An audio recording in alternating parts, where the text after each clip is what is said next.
करायचं स्टार्ट. हो सर, हो सर. ओके.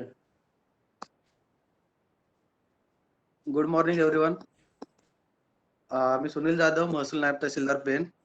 गरुड झेप स्पर्धा परीक्षा मार्गदर्शन केंद्रांतर्गत आपल्या सर्वांचं स्वागत आहे. माननीय जिल्हाधिकारी श्री डॉक्टर महेंद्र कल्याणकर यांच्या संकल्पनेतून साकारलेलं हे स्पर्धा परीक्षा मार्गदर्शन केंद्र. याच्यामध्ये आज आपल्याला मार्गदर्शनासाठी उपलब्ध आहेत विशाल लोंढे सर. विशाल लोंढे सरांची ओळख करून द्यायची म्हटलं तर ते गेल्या 4 वर्षापासून शारदा अकॅडमीमध्ये जिओग्राफी आणि पॉलिटी या विषयाचे लेक्चर घेत आहेत. तरी त्यांचं मार्गदर्शन आपल्याला आज लाभत आहे महाराष्ट्राचा भूगोल या विषयासंदर्भात. सर्व पार्टिसिपेंट्सना मी विनंती करतो की त्यांनी आपल्या जे कमेंट बॉक्स आहे त्या कमेंट बॉक्समध्ये आपलं नाव, मोबाईल नंबर आणि आपला तालुका हा ऍड करावा, जेणेकरून आम्हाला तालुका वाईज लिस्ट बनवता येईल. तरी जे पार्टिसिपेट होतील त्यांनी आपलं हे नाव, मोबाईल नंबर आणि तालुका आपल्या कमेंट बॉक्स मध्ये टाकावा. आणि मी विशाल लोंढे सरांना विनंती करतो की त्यांनी आपलं लेक्चर स्टार्ट करावं.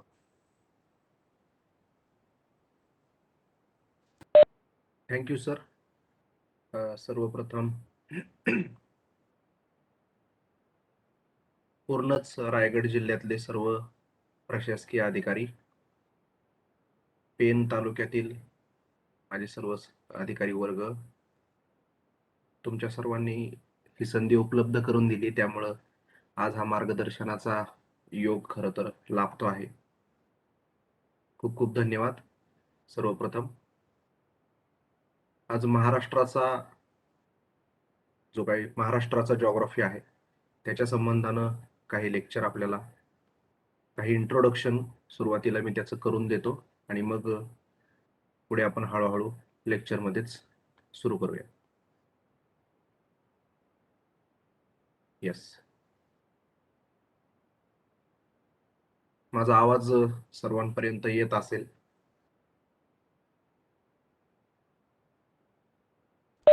येतोय सर.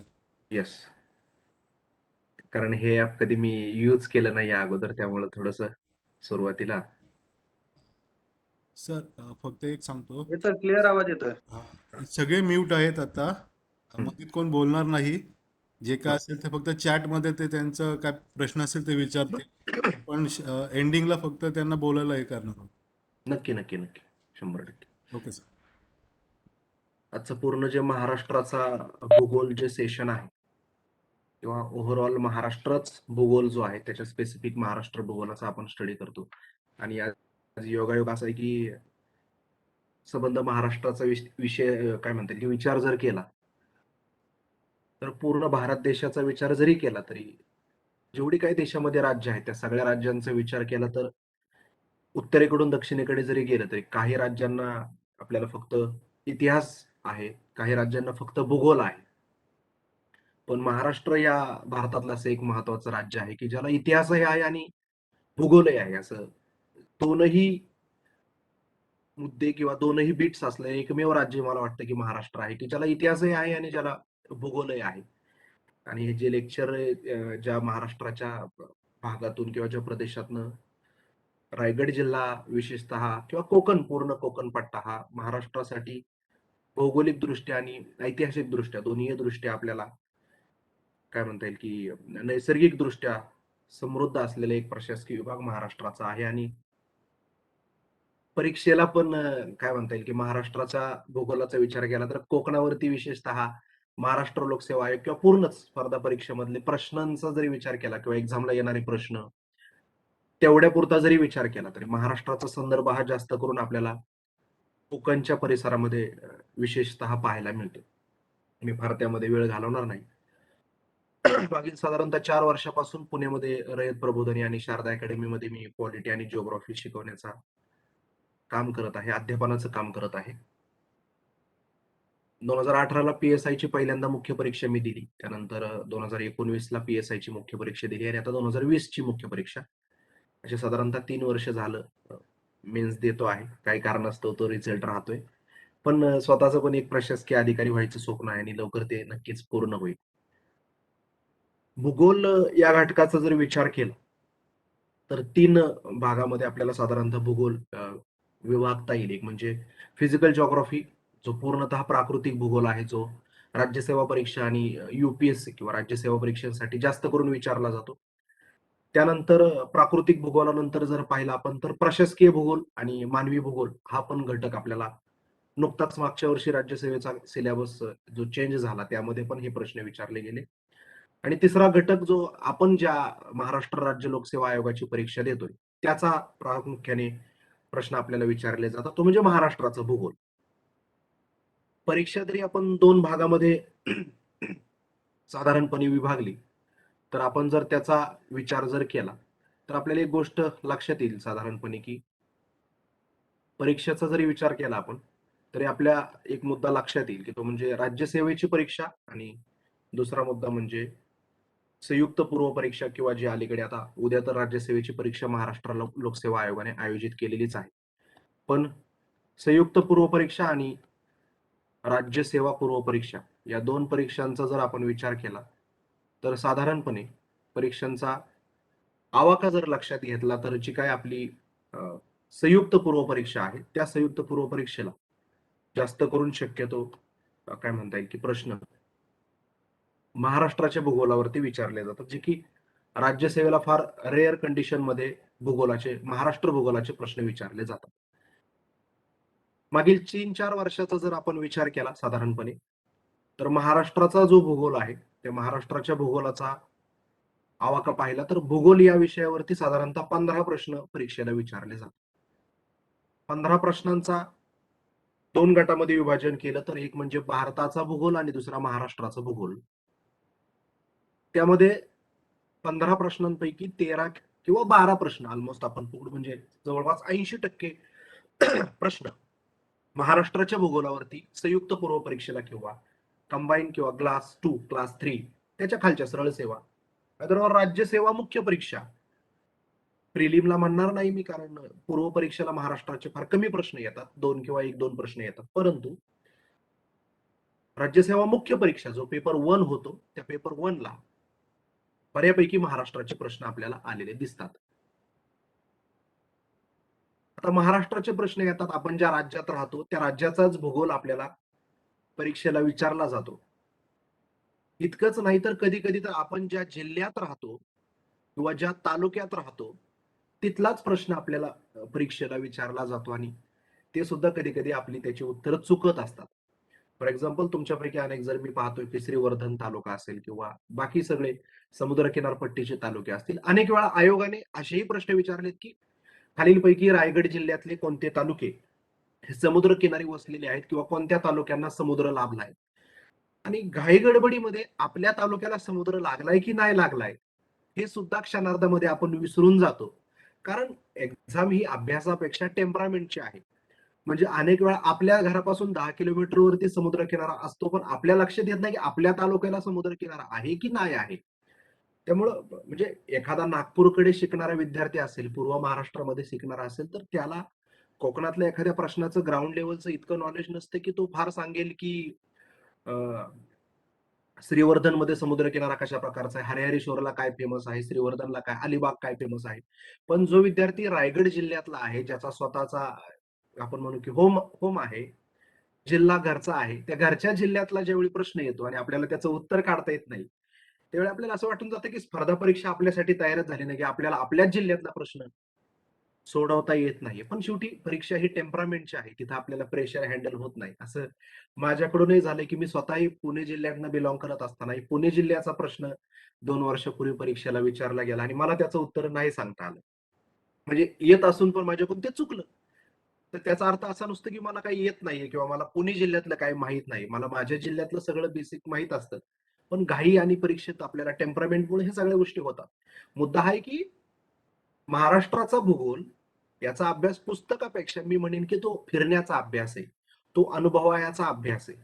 लहानपणी जिल्हा परिषदेच्या शाळांमध्ये शिकत असताना आपण सर्वजण तिकडनंच आलोय. फार काय कोण इंग्लिश मीडियमला वगैरे शिकलेलं नाहीये मुंबईसारख्या ठिकाणी. पण जिल्हा परिषदेच्या शाळांमधली जी सहल जायची 1 दिवसाची, आणि ते फार आता सगळे अधिकारी वर्गच आहे. पण तहसीलदारांकडून परमिशन घ्यायची, तालुक्याच्या शिक्षणाधिकाऱ्यांकडून परमिशन घ्यायची आणि मग ती सहल 1 दिवसाची जायची. त्या सहलीतले पाहिलेले ते सगळे काही महाराष्ट्रातले प्रेक्षणीय स्थळे, काही ऐतिहासिक वारसे आज तेच परीक्षेला येत आहेत. आणि असं वाटलं नव्हतं की त्यावेळी लहान असताना 5वीत 6वीत असताना तेच प्रश्न आज परीक्षेला येत आहेत, की रायगड जिल्ह्याचं प्रशासकीय ठिकाण कुठे आहे आणि मग त्याचं उत्तर अलिबाग लिहायचं, किंवा किल्ल्यांचे प्रश्न विचारले जात आहेत. हा सगळा भूगोल आपल्या अवतीभोवतीच आहे. कधी कधी फुल मजेदार मध्ये प्रश्न विद्यार्थी विचारतात की सर, अधिकारी होऊन आम्हाला या भूगोलाचा काय उपयोग आहे? अधिकारी होऊन तर आम्हाला लोकांना वेगवेगळे डॉक्युमेंट्स द्यायचे, लोकांना त्यांच्यासाठी सुखसुविधा पुरवायच्या, मला तहसीलदार होऊन, मला कलेक्टर होऊन, मला PSI होऊन भूगोलाचं काय करायचंय? आयोगाने सुद्धा मागच्या वर्षी इंटरव्ह्यूला हा प्रश्न विचारला की महाराष्ट्राच्या भूगोलाचा तुम्ही अभ्यास केला, किंवा भारताच्या भूगोलाचा अभ्यास केला, महाराष्ट्राच्या इतिहासाचा अभ्यास तुम्ही केला, त्याचा तुम्हाला प्रशासकीय अधिकारी म्हणून उपयोग काय? याचं उत्तर नाही सहसा देता येत, की मी अधिकारी झाल्यानंतर मला या इतक्या मोठ्या भूगोलाचा अभ्यास करून उपयोग काय? त्याचं आउटपुट काय? आपल्या आपल्या पातळीवर तुम्ही त्याचं उत्तर शोधा, कारण आपण सर्वांनी शासन मान्य विद्यापीठातनं पदवी मिळवलेली आहे आणि आपल्याला त्याचं उत्तर मिळेल कदाचित. मुद्दा आहे की महाराष्ट्राच्या संदर्भानं प्रश्न विचारले जातात अलीकडच्या काळामध्ये. महाराष्ट्राचा विचार केला तर 13 प्रश्न महाराष्ट्रावरती येत आहेत, जो महाराष्ट्र तुमच्या समोर दिसतोय. आणि भारताच्या भूगोलावरती 2 प्रश्न विचारले जात आहेत. याच्यामध्ये अलीकडच्या काळामध्ये आयोगाने एक नवीन घटक अलीकडे खूप ब्रॉड केलाय, तो म्हणजे लोकसंख्या, सेन्सस किंवा तुमचं पॉप्युलेशन देशाचं. मागच्या वर्षी 4 सप्टेंबर 2020 ला जी 4 सप्टेंबर 2021 ला जी संबंध 2 वर्षाच्या कालावधीनंतर परीक्षा झाली, त्या परीक्षेला लोकसंख्या या मुद्द्यावरती आयोगाने 5 प्रश्न विचारले होते. एका परीक्षेला आयोग थेटपणे लोकसंख्या टॉपिकचे 5 प्रश्न विचारतं आणि आपल्याला अजिबात आणि अजिबात लोकसंख्या टॉपिकचा कसल्याही प्रकारचा गंध नसतो. अचानक असं काय होतं की लोकसंख्या टॉपिकचे इतके सारे प्रश्न विचारले जातात? हे अचानक होत नाही. जेव्हा केव्हा लोकसंख्या मोजण्याचं वर्ष असतं भारताचं, दर 10 वर्षांनी लोकसंख्या मोजली जाते, त्यावेळी आता या वर्षी सेन्सस आपला मार्च महिन्याच्या आसपास मला वाटतं की जाहीर होईल, आणि त्यानंतर आपल्याला पुढची 10 वर्ष स्पर्धा परीक्षा क्षेत्रांमध्ये लोकसंख्येचे प्रश्न विचारले जातील. म्हणजे पुढची 10 वर्ष स्पर्धा परीक्षा लोकसंख्येची उत्तरं लिहिण्यासाठी करायची, की एखाद्या 10 वर्षाच्या लोकसंख्येचा मागील अभ्यास करून आपल्याला पूर्णपणे एकाच वर्षामध्ये एखादं पद मिळवायचंय आणि निघून जायचंय स्पर्धा परीक्षेमधून. त्यामुळे लोकसंख्या टॉपिक हा इकॉनॉमिक्स मध्ये पण आपल्याला गृहीत धरला जातो. लोकसंख्या टॉपिक हा स्पेसिफिक मानवी भूगोल नावाचा ह्युमन जॉग्राफी म्हणून पण त्याचा अभ्यास केला जातो, आणि लोकसंख्या टॉपिक हा स्पेसिफिक जॉग्राफी मध्ये पण येतो. म्हणून पहिला मुद्दा लोकसंख्या टॉपिकचा, मी इथून सुरुवात करेन. लोकसंख्या टॉपिकचा प्रश्न विचारला नाही अशी महाराष्ट्रातली किंवा MPSC मार्फत आयोजित केली जाणारी एकही MPSC ची परीक्षा नाही ज्या परीक्षेमध्ये लोकसंख्या या टॉपिकचा प्रश्न विचारला नाही. किमान उद्याही तुमची राज्यसेवेची परीक्षा होत आहे, आयोजित केलेली आहे, तिला सुद्धा तुम्ही पहा, 2 किंवा 3 प्रश्न लोकसंख्या टॉपिकवर विचारले जातील. मग तरीही आपण त्याच्याकडे दुर्लक्षित का करायचं? त्याची 2 कारणं आहेत. एक, सर आम्हाला त्याचा कॉन्टेंट लक्षात राहत नाही, त्याचे फॅक्ट्स लक्षात राहत नाहीत, त्याचे नंबर्स लक्षात राहत नाहीत. आणि दुसरा मुद्दा, आम्ही ते कितीही केलं तरी आम्हाला त्याचं आउटपुट येत नाही. ही त्याची 2 कारणं आहेत. आणि तिसरं एक कारण असतं, आम्ही ते कधी केलंच नाही, आम्हाला त्याचा काय म्हणता येईल की गंध नाहीये. त्याचा गंध नाहीये यापेक्षा आपल्याला ते 2 किंवा 3 मार्कांनी येणार आहे, हे इम्पॉर्टंट आहे. पास होईपर्यंत आपल्याला कशाचा गंध असो किंवा आपल्याला कशाचा गंध नसो, आपल्याला ते करणं भाग आहे. उद्या तुम्ही अधिकारी झाल्यानंतर कोण विचारणार नाही की महाराष्ट्राची डेन्सिटी किती, किंवा विचारली तरी तुम्हाला बघून सांगण्याचा अधिकार आहे, पण परीक्षेला तो अधिकार काढून घेतलेला आहे. आपल्याला त्याचं उत्तरच लिहावं लागणार आहे. त्यामुळे लोकसंख्या टॉपिक आपल्यासाठी खूप महत्वाचा आहे. जिओग्राफीच्या दृष्टीने मागच्या वर्षी 4 प्रश्न या टॉपिक वरती विचारले. त्याच्यामध्ये लिटरसी विचारली गेली, त्याच्यामध्ये डेन्सिटी विचारली गेली. एकतर प्रश्न कॅन्सल झाला, आपण सर्वांनी पाहिलाय तो. परंतु मला सांगण्याचं तात्पर्य इतकंच की हॉट टॉपिक जे आहेत किंवा जे टॉपिक फोकसमध्ये आहेत त्याचा पहिला भूगोलाच्या दृष्टीने अभ्यास करा. आणि 2017, 2018 आणि 2019, विशेषतः 2020 या 4ही वर्षांमध्ये महाराष्ट्रामध्ये किंवा MPSCच्या आयोजित केल्या जाणाऱ्या परीक्षांमध्ये भूगोलामध्ये पैकीच्या पैकी मार्क्स मुलांना मिळत आहेत, कारण भूगोलाचे प्रश्न फॅक्ट्स वरती विचारले जात आहेत. थेटपणे तुम्हाला विचारलं जातंय की कोकणातला सर्वात मोठा जिल्हा कोणता, क्षेत्रफळाच्या दृष्टीनं मोठा कोणता, क्षेत्रफळाच्या दृष्टीनं लहान कोणता, प्रशासकीय महाराष्ट्र विचारला जातो, त्याचे तुम्हाला क्रम विचारले जात आहेत, लोकसंख्येचे थेट प्रश्न विचारले जात आहेत, पर्वतरांगा विचारल्या जात आहेत, शिखरं विचारली जात आहेत, खनिज संपत्ती विचारली जाते, वनसंपत्ती विचारली जाते. हे प्रश्न अलीकडच्या काळामध्ये आपल्याला विचारले जातात. त्यामुळे महाराष्ट्र आपल्याला जास्तीत जास्त मार्क्स देणारा आहे. त्याच्यासाठी रेफरन्सेस तुम्ही सगळे सुज्ञ आहात की तुम्हाला माहिती आहे एमपीएससी मध्ये रेफरन्स काय वापरले जातात. माझी इतकी ड्युटी आहे आजच्या तुमच्या ह्या सगळ्या सेशन मध्ये की तुम्हाला त्या गोष्टी तुमच्या लक्षात आणून देणं, त्या हायलाईट करून देणं की तुम्हाला हे करायचंय. कारण आपली पुढची कंबाईनची परीक्षा 26 फेब्रुवारीच्या आसपास आयोजित केलेली आहे की ओव्हरऑल तुम्हाला इथून पुढच्या काळामध्ये या भूगोलाच्या बिट्सनं त्याचा उपयोग होईल. पहिला मुद्दा मी हा क्लिअर केला की लोकसंख्या टॉपिक आपल्यासाठी किती इम्पॉर्टंट आहे. मग लोकसंख्यामध्ये कंपॅरिझन करायची एक आयोगाची पद्धत आहे. कंपॅरिझन कशासाठी केली जातो, मागील वर्षीची म्हणजे आता 2011ची जनगणना ही आपल्यासाठी लेटेस्ट आहे, अजून 21ची तर जाहीर झालेली नाही. तर मग त्यावेळी 2001 ची जनगणना आणि 2011ची जनगणना या दोन्हीचं कंपॅरिझन केलं जातं. मग तिथं जर एखादा आकडा इन्क्रीज झाला असेल किंवा डिक्रीज झाला असेल त्याचं कंपॅरिझन केलं जातं. फॉर एक्झाम्पल डेन्सिटी जर आयोगाला विचारायची असेल तर आयोग 2011ची डेन्सिटी आणि 2001 ची डेन्सिटी याचं कंपॅरिझन करतं. आयोगाला जर लिटरसी रेट विचारायचा असेल तर 2001 चा लिटरसी रेट आणि 2011चा लिटरसी रेट याचं कंपॅरिझन आयोग करतो. आयोगाला जर पॉप्युलेशनचा वाढीचा दर विचारायचा असेल तर तो आयोग त्याचं कंपॅरिझन करतो. सेक्स रेशिओ असेल तर त्याचं कंपॅरिझन करतो. आणि विशेष म्हणजे याच्या पुढे जाऊन अजून एक थोडे अवघड स्टेप म्हणजे थेटपणे समजा डेन्सिटी विचारायची असेल तर मग कमी डेन्सिटी असलेले पहिले 5 जिल्हे किंवा मग जास्त डेन्सिटी असलेले पहिले 5 जिल्हे अशा पद्धतीने एक प्रश्न विचारण्याचा एक पॅटर्न आहे. याच्या पलीकडे लोकसंख्या टॉपिक मध्ये कोणत्याही प्रकारचा प्रश्न विचारला जात नाही. सो आजच्या सुरुवात झाल्यापासूनच्या पहिल्या 15 मिनिटातलं फलित काय आहे की लोकसंख्या टॉपिक आपल्याला करणं आणि करणंच आहे. त्याच्यासाठी भारत सरकारचा इकॉनॉमिक सर्व्हे असतो, तिथून आपल्याला ते वाचता येईल. इकॉनॉमिक्सचे जे रेफरन्सेस बुक आहेत त्याच्यामध्ये लोकसंख्या टॉपिक दिलेला आहे. तुम्ही कोणतंही एमपीएससीतलं बुक घ्या, त्या प्रत्येक पुस्तकामध्ये लोकसंख्या टॉपिक आपल्याला अत्यंत छानपणे रंगीबेरंगी बॉक्स वगैरे देऊन तो आपल्यासाठी उपलब्ध करून दिलेला आहे. म्हणजे लोकसंख्या टॉपिकचा स्टडी करणं किती मस्ट आहे. कारण तुम्ही कोणतीही परीक्षा द्या, तुम्ही तलाठी पासून, तुम्ही क्लास 3 पासून, क्लास 4 पासून, तुमच्या आरोग्य भरतीपासून, तुमच्या पोलीस भरतीपासून तर युपीएससी पर्यंत, सीडीएस पर्यंत, एनडीए पर्यंतची एक्झाम द्या, लोकसंख्या टॉपिकचा तुम्हाला एक तरी प्रश्न विचारतोय आणि विशेषतः एमपीएससी त्याच्यावर 2 किंवा 3 प्रश्न विचारतील. जो भूगोलामध्ये येणारा महत्वाचा मुद्दा आहे, कारण तो मानवी भूगोलामध्ये येतोय. मग आपण जर महाराष्ट्रात राहतोय तर मग महाराष्ट्राचं पॉप्युलेशन किंवा महाराष्ट्राची लोकसंख्येच्या संदर्भाने असलेले वेगवेगळे बीट्स आणि इंडियाची बीट्स याचं कंपॅरिझन आपण विशेषतः केलं पाहिजे. फॉर एक्झाम्पल इंडियाची डेन्सिटी आणि महाराष्ट्राची डेन्सिटी याचं कंपॅरिझन झालं पाहिजे. मी फार आकडे सांगण्याच्या भानगडीत पडणार नाही, पण मी तुम्हाला त्याचं माझं काम पॉलिश करून देतो. सेक्स रेशिओ विचारलंय तर मग इंडियाचा सेक्स रेशिओ आणि महाराष्ट्राचा सेक्स रेशिओ याचं कंपॅरिझन असलं पाहिजे. इंडियातले पहिले सेक्स रेशिओ जास्त असणारे 5 राज्य माहित असतील तर महाराष्ट्रातले पहिले 5 जिल्हे आपल्याला माहित असले पाहिजेत. या अँगलनं प्रश्न विचारलेत. आता हे सगळं कळेल कसं, तर मग त्याच्यासाठी आपण प्रिव्हियस इयर क्वेश्चन्स पाहतोय, ज्याला आपण पीवायक्यूज म्हणतो. मागील वर्षींचे काही पेपर आहेत. फार मागील वर्षींचे म्हणजे आयोगाचा पॅटर्न 2013 साली बदलला गेला. फार 2004 सालचाच पेपर काढून उपयोग नाही. अलीकडचाच लेटेस्टचे पेपर पाहिले 2016, 2017 किंवा 2018. तर यातनं आपल्या लक्षात येतं की या अँगलनं आयोग प्रश्न विचारत आहे. आपल्याला एक दिशा कळते की मी पण या अँगलनं अभ्यास केला पाहिजे लोकसंख्या टॉपिकचा. म्हणजे 2 मार्क्स फिक्स आहेत. इतका इम्पॉर्टंट टॉपिक आहे लोकसंख्या. म्हणजे मी म्हणेन की लोकसंख्या टॉपिकचा अभ्यास खूप कमी मुलं करतात. त्याचे 2 रिझन्स सगळेजण सांगतात.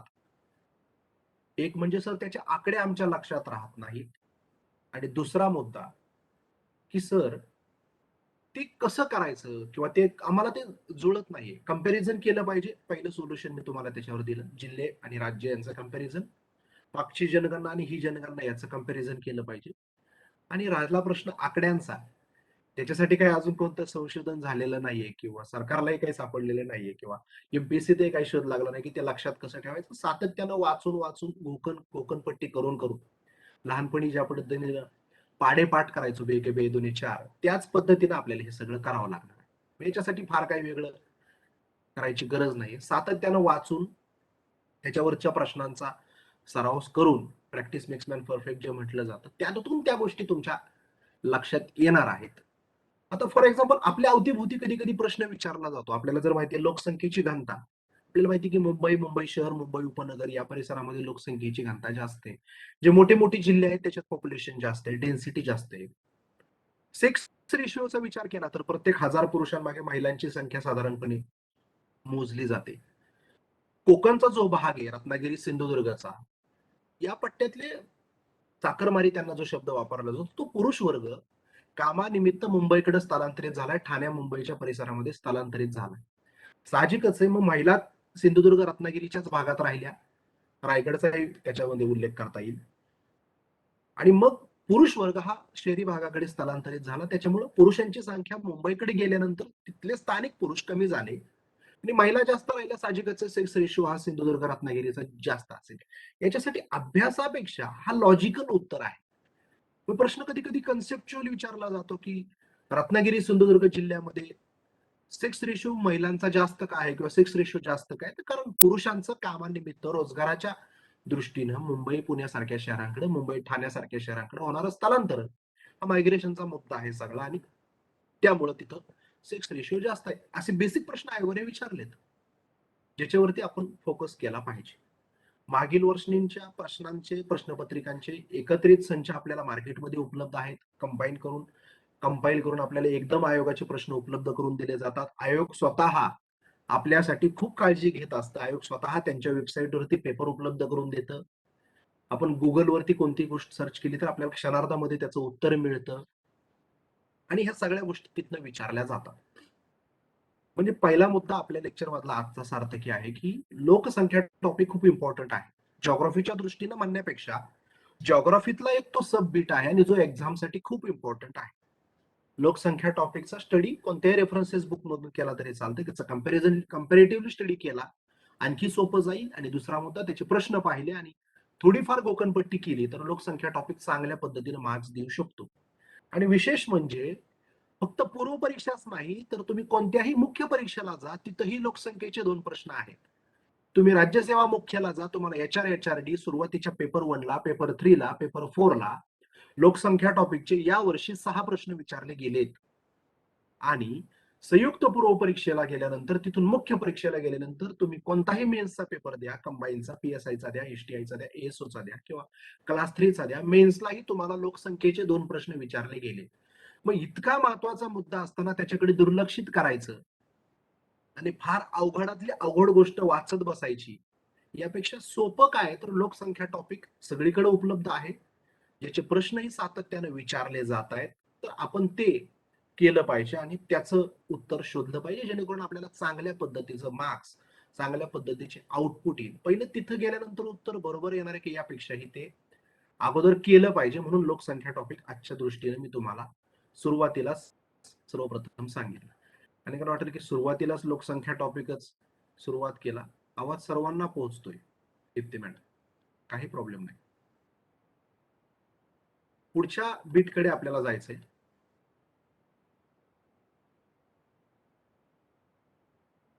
पुढचा महत्वाचा मुद्दा तो म्हणजे प्रशासकीय महाराष्ट्र.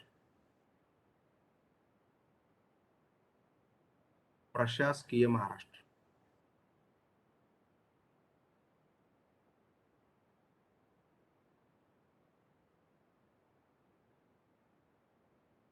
तुम्ही सर्वजण जॉईन झाल्यानंतर तुमच्या चॅट बॉक्स मध्ये तुमचं नाव, तुमचा मोबाईल नंबर आणि तुमचा तालुका हे मेन्शन करायला विसरू नका, जेणेकरून सोपं जाईल तहसील डिपार्टमेंटला ते वेगवेगळं करण्यासाठी, त्याच्या लिस्ट बनवण्यासाठी. ओके. प्रशासकीय महाराष्ट्र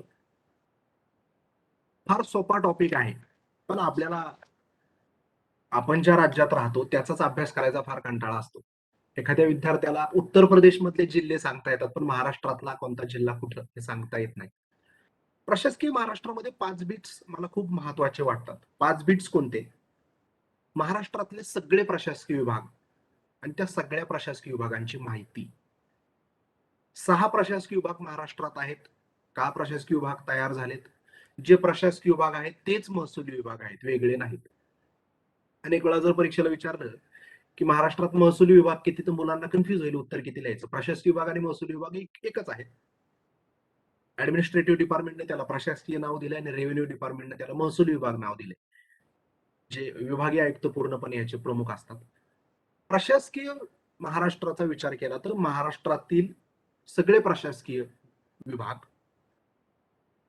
त्यातील असणारे जिल्हे, त्या जिल्ह्यांची वैशिष्ट्ये आणि त्यातले तालुके, हे 3 मुद्दे पहिले महत्वाचे आहेत.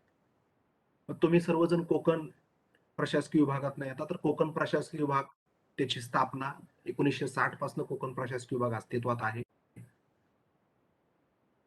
सुरुवातीच्या काळामध्ये त्याच्यामध्ये जवळपास 4 जिल्हे होते. नंतरच्या काळामध्ये सिंधुदुर्ग, त्यानंतर मुंबई उपनगर आणि अलीकडच्या काळामध्ये आपण जर पाहिलं तर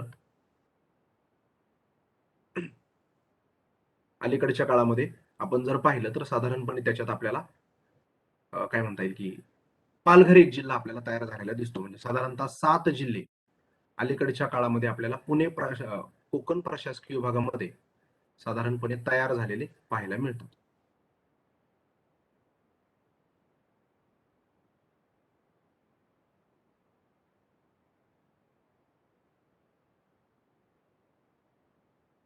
माझा आवाज पोहोचतोय? हो, येतोय सर. हे म्हणजे मिनिमाइज झालं, हे फक्त ओपन करतो मी त्याला. Okay okay.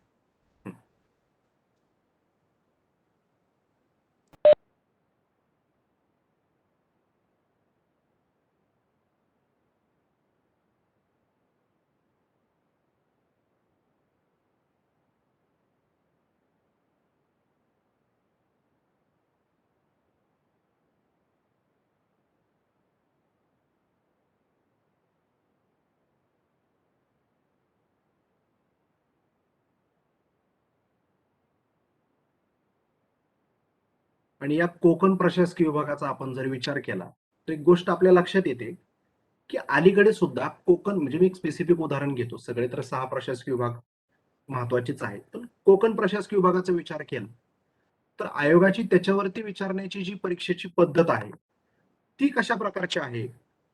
कोकण प्रशासकीय विभाग, त्यातले असलेले जिल्हे, मग ते त्यातले जे जिल्हे आहेत त्या जिल्ह्यांचा क्षेत्रफळाच्या दृष्टीने पण प्रश्न विचारला जातो. कोणता जिल्हा मोठा आहे, कोणता जिल्हा छोटा आहे. म्हणजे आता आपण जर कोकण प्रशासकीय विभागाचा जर प्रामुख्याने विचार जर केला तर एक गोष्ट आपल्याला प्रामुख्याने लक्षात येते की कोकण प्रशासकीय विभागातला क्षेत्रफळाच्या दृष्टीनं मोठा जिल्हा रायगड आहे की रत्नागिरी आहे. तर रत्नागिरी जिल्हा क्षेत्रफळाच्या दृष्टीनं मोठा आहे, रायगड 2 नंबरला येतो. पण तालुक्यांचा विचार केला तर रायगड जिल्हा मोठा आहे, म्हणजे क्षेत्रफळानं रत्नागिरी मोठा आहे, पण जिल्ह्यांचा विचार केला तर रायगड मोठा आहे, कारण रायगड जिल्ह्यामध्ये जवळपास 15 तालुके आपल्याला आहेत. मग याच अँगलनं जर पुढे गेलं तर अजून एक गोष्ट आपल्या काय लक्षात येते, गोष्ट पुढची अशी लक्षात येते की महाराष्ट्रात 15 जिल्हे असणारे, जास्त 15 तालुके असणारे जवळपास 4 आपल्याला जिल्हे पाहायला मिळतात. मग अँगल तिथं डेव्हलप होतो की 15 तालुक्यांचे आपल्याला 4 जिल्हे आहेत. रायगड सोबत आपल्याला जर पाहिलं तर जळगावला पण 15 तालुके आहेत, चंद्रपूरला 15 तालुके आहेत. या गोष्टी आपल्या लक्षात येत आहेत. मग त्या अँगलला आपल्याला पुढे जाता येतं.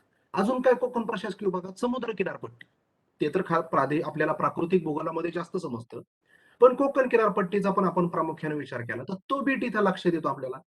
कशा पद्धतीने लक्षात येतो की कोकण किनारपट्टी याचा विचार जर केला तर या सगळ्या जिल्ह्यांपैकी सर्वाधिक कोकण किनारपट्टी आपल्याला रत्नागिरी, रायगड, सिंधुदुर्ग याच्यापैकी रत्नागिरी जिल्ह्याला जास्त समुद्र किनारा आहे.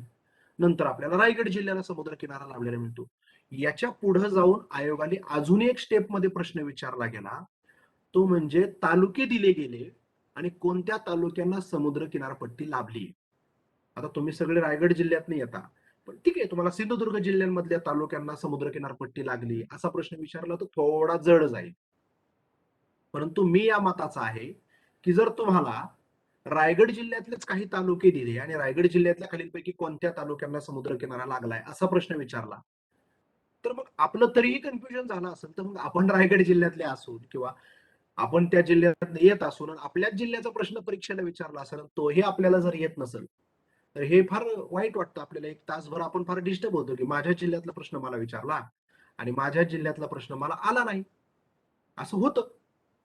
म्हणजे पहिला मुद्दा आहे की प्रशासकीय भूगोलाचा विचार जर केला तर 6 प्रशासकीय विभाग आपल्याला माहित असणं गरजेचं आहे. जिल्हे माहित असणं गरजेचं आहे. फार सोपं सोपं विचारलं जातं की खालीलपैकी कोणता जिल्हा कोणत्या प्रशासकीय विभागात येतो, हेही विचारलं जातं.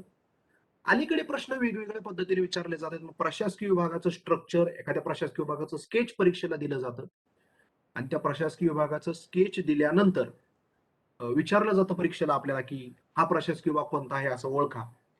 अलीकडे आयोगाने मागच्या 2 वर्षापूर्वी फार अवघड प्रश्न विचारला, तो म्हणजे प्रशासकीय विभागातला उत्तरेला असणारा तालुका कोणता.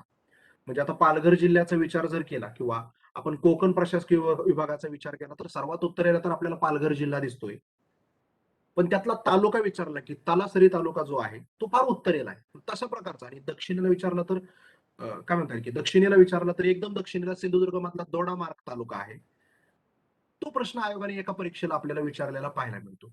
म्हणजे आयोगाने परीक्षेला प्रश्न विचारण्याची पद्धत ही बदलवलेली आहे. त्याच पद्धतीनं आयोग वेगवेगळे प्रश्न आपल्याला विचारतंय, जेणेकरून आपल्याला आपला किती डेप्थ मध्ये स्टडी आहे हे चेक केलं जातं. आपण मग मग त्याच्यावरून काय काय शोधलं पाहिजे की पहिला मुद्दा, महाराष्ट्राच्या भूगोलाचा अभ्यास करत असताना आपण आपल्या अवतीभोवती ज्या सगळ्या गोष्टी आहेत, फर्स्ट ऑफ ऑल त्याच्यावरती फोकस केलं पाहिजे.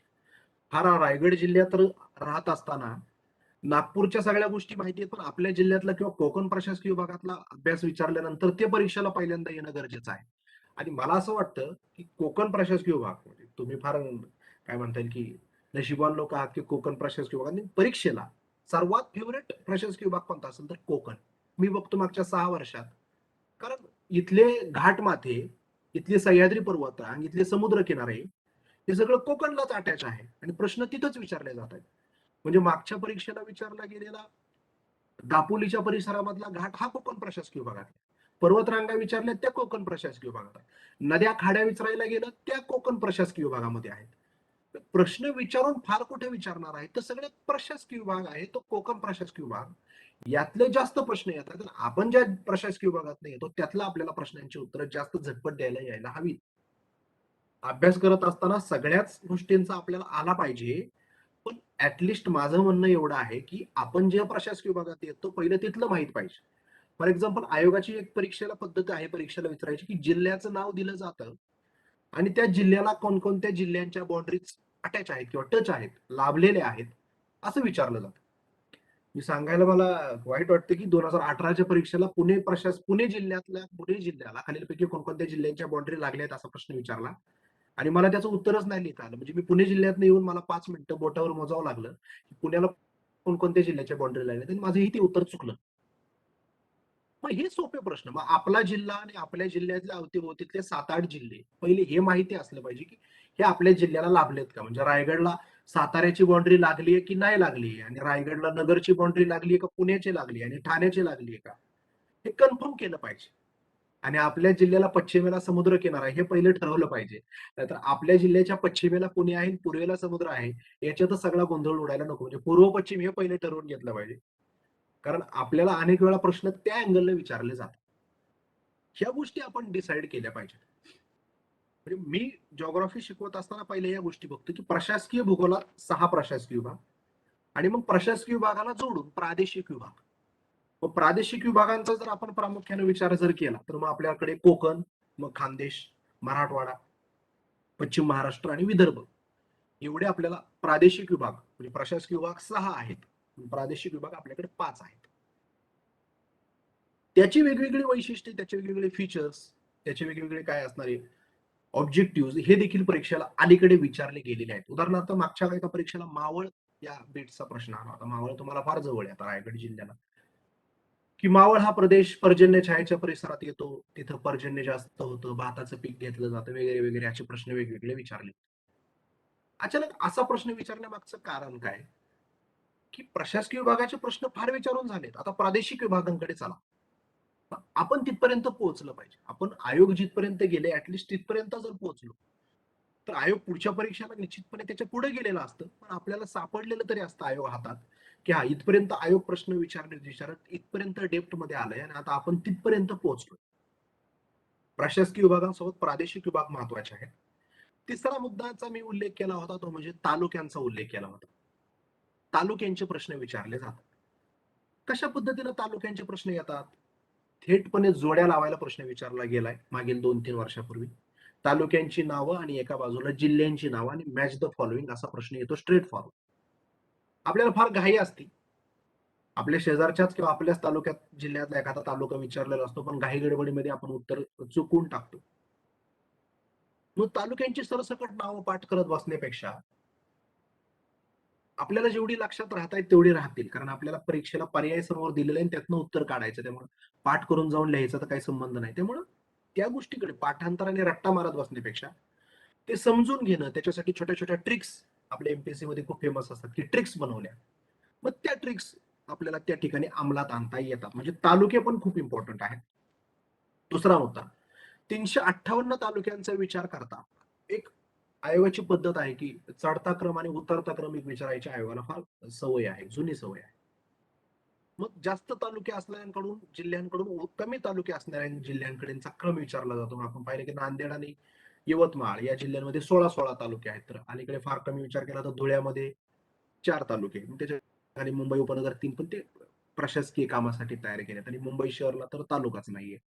मग या अँगलनं प्रश्न विचारले जातात. मग जास्त तालुक्यांकडून कमी तालुक्यांकडे किंवा मध्ये आधीच विचारलं जातं की 8-8 तालुके असणारे जिल्हे कोणते, 15-15 तालुके असणारे जिल्हे कोणते. नाही, या बाजूने आपण विचार केला पाहिजे.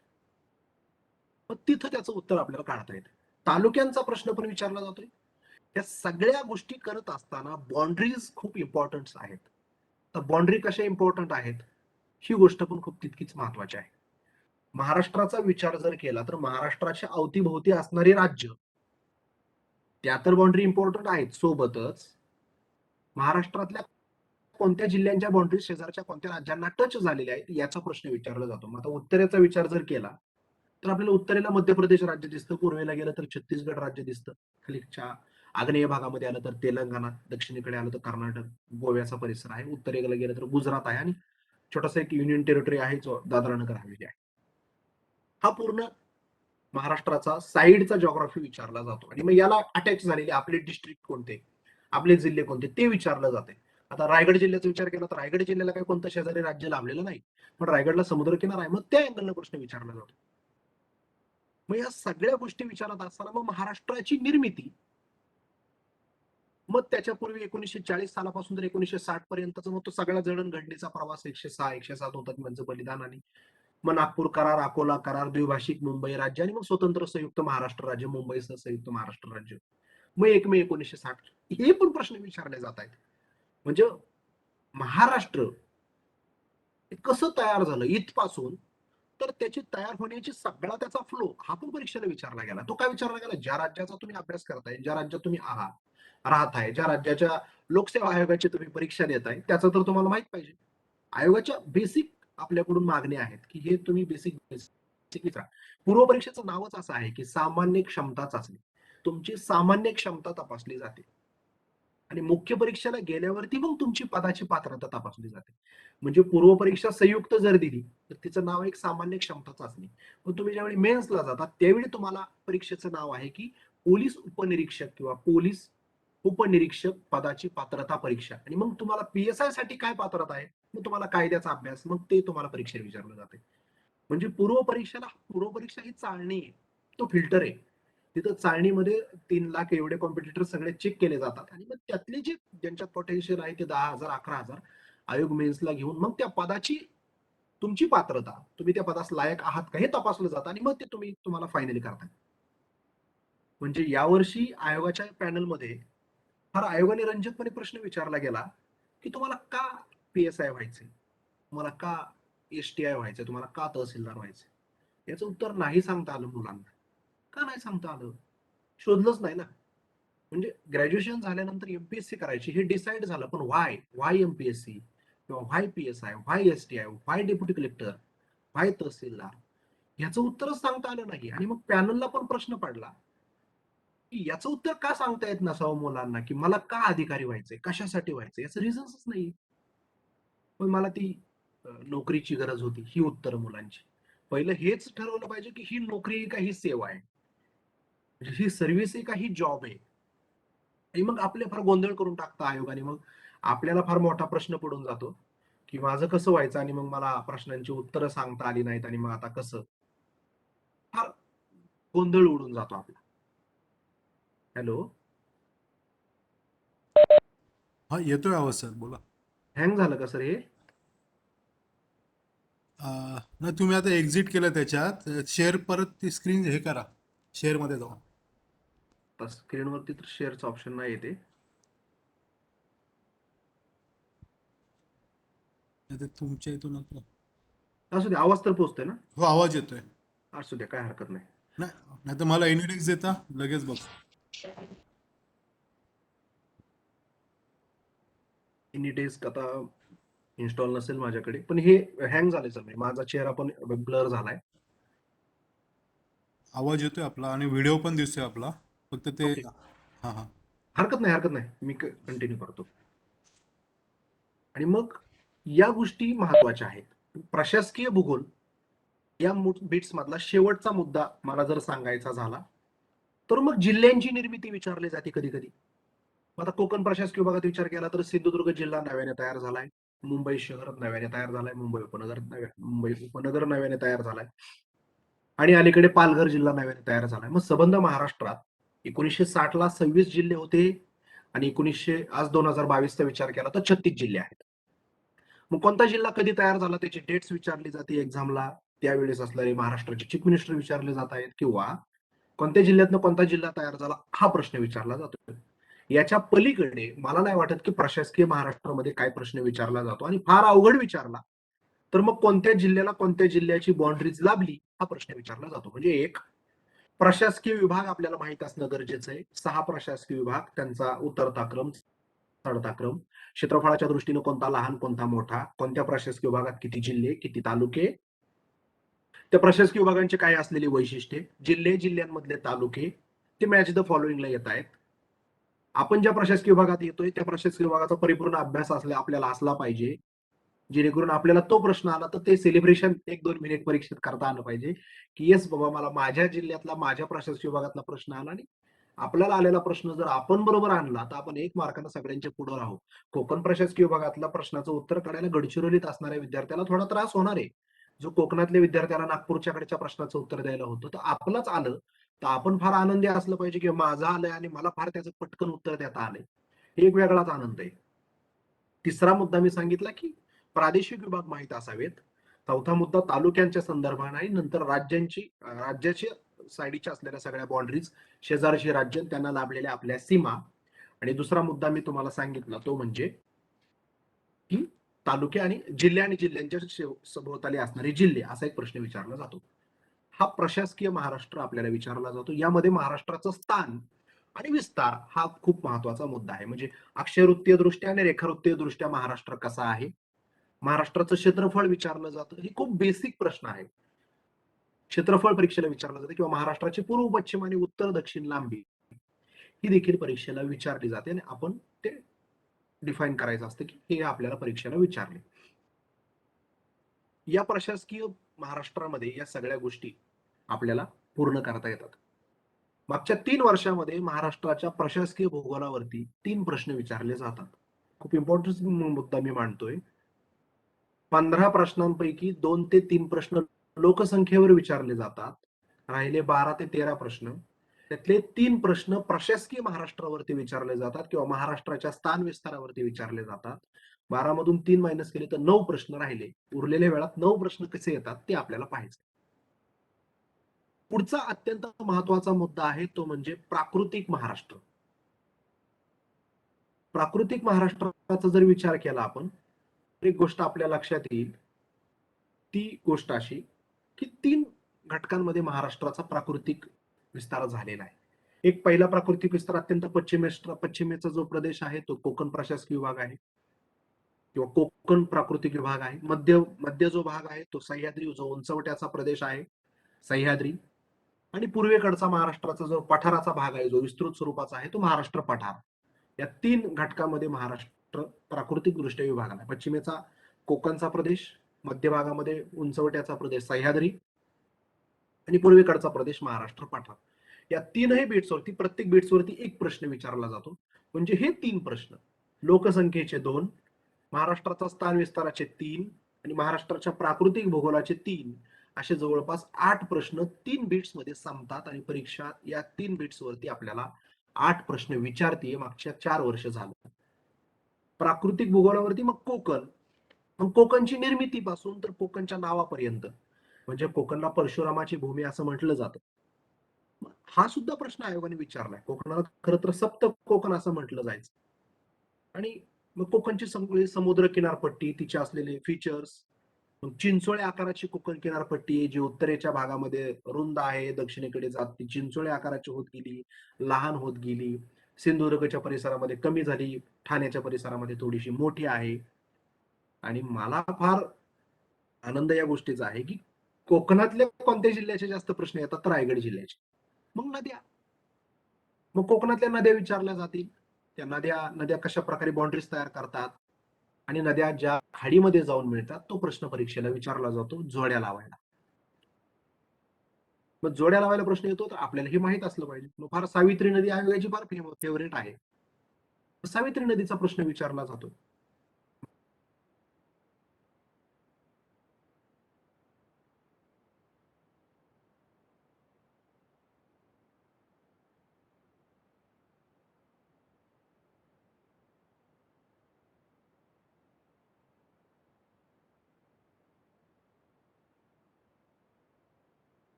जरा सरांची इंटरनेट कनेक्टिव्हिटीचा प्रॉब्लेम झालाय. 1-2 मिनिटात जॉईन होतं सर परत.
ज्यांचं कोणाचं अटेंडन्स बाकी राहिलं असेल त्यांनी त्यांचं पूर्ण नाव, मोबाईल नंबर आणि तालुका नाव हे त्याच्या चॅटमध्ये टाकून घ्या.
हॅलो,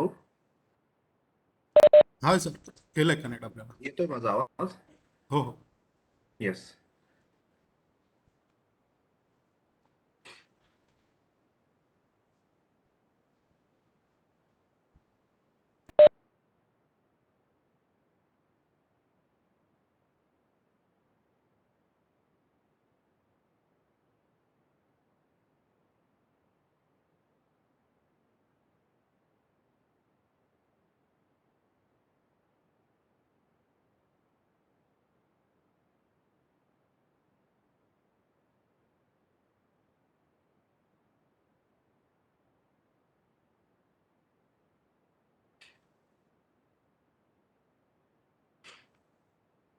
चला.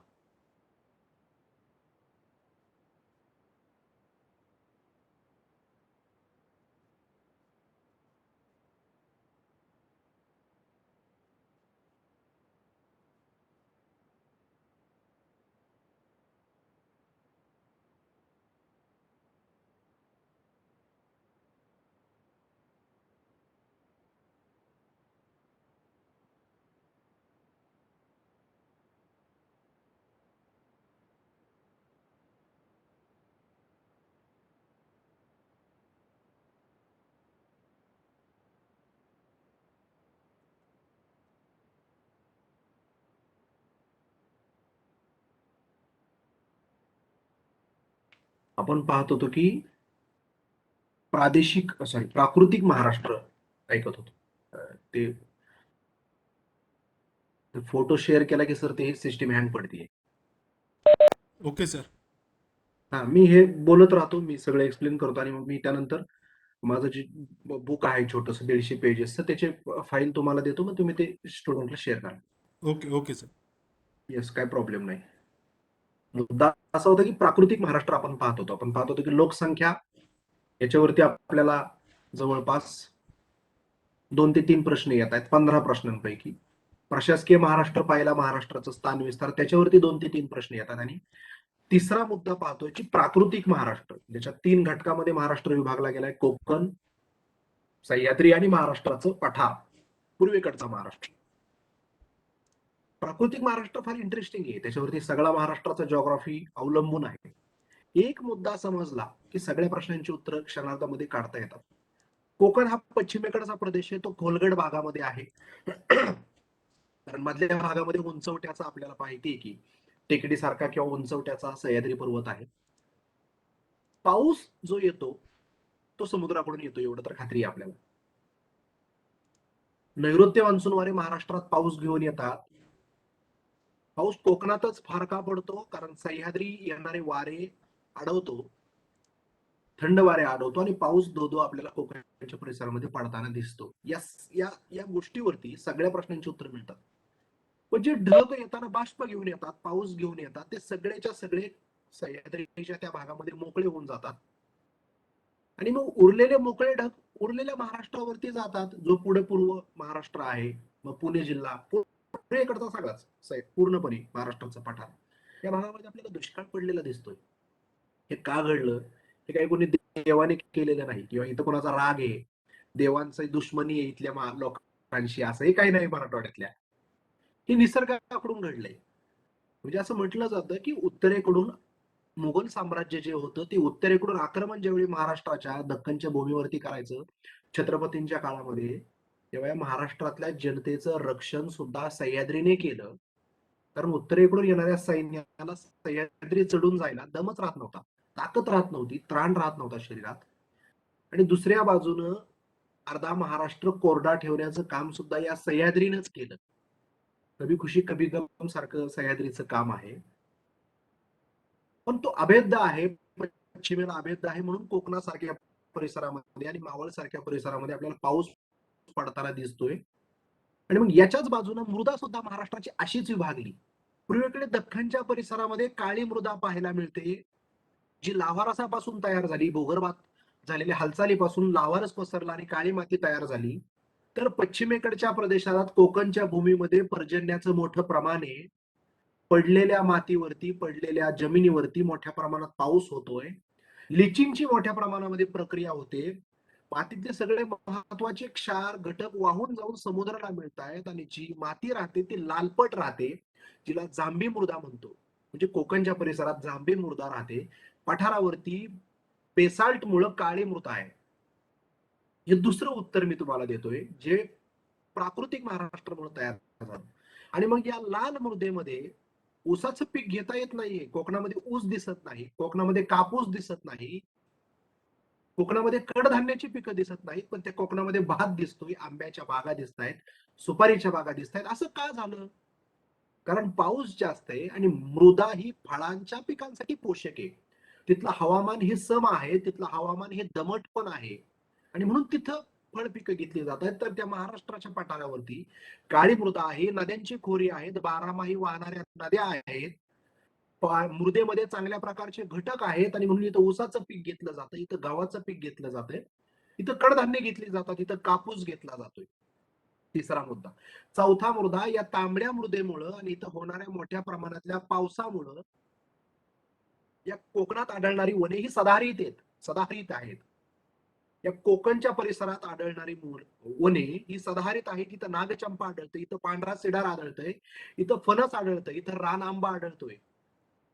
पण त्याच सह्याद्रीवरती आलं तर वेगळी वने आहेत आणि त्या सह्याद्रीच्या पूर्वेला गेलं, दुष्काळी पट्ट्यात गेलं तर तिथं काटेरी वने आहे, जिथं बाभूळ आढळतंय, जिथं लिंब आढळतंय, जिथं गायपात आढळतोय, कोरफड आढळते. हे का घडलं? हे कोणी केलेलं नाहीये. हे या प्राकृतिक महाराष्ट्रामुळे विभागलं गेलंय. ही वैशिष्ट्ये आहेत. म्हणजे मुद्दा सांगण्यासारखा हा आहे की प्राकृतिक महाराष्ट्र कळाला, इथलं हवामान कळतंय, इथलं हवामान कळलं, इथली जमीन कळतीये, इथली जमीन कळली, इथली मृदा कळतीये, इथली मृदा कळली, इथली पिकं कळतायत, इथली पिकं कळली, इथल्या वनस्पती कळतायत आणि इथलं सगळंच कळलं की परीक्षेला 15 पैकी 14 मार्क्सही येत आहेत. या सगळ्या गोष्टी एकमेकांवर अवलंबून आहेत. हे मी अभ्यास करून नाही सांगत आहे, हे तुम्हालाही कळतंय. फक्त तो अँगल आपला डेव्हलप होणं गरजेचं आहे की मला एक मुद्दा कळतोय की मला पुढच्या 6 मुद्द्यांची उत्तरं देता येत आहेत.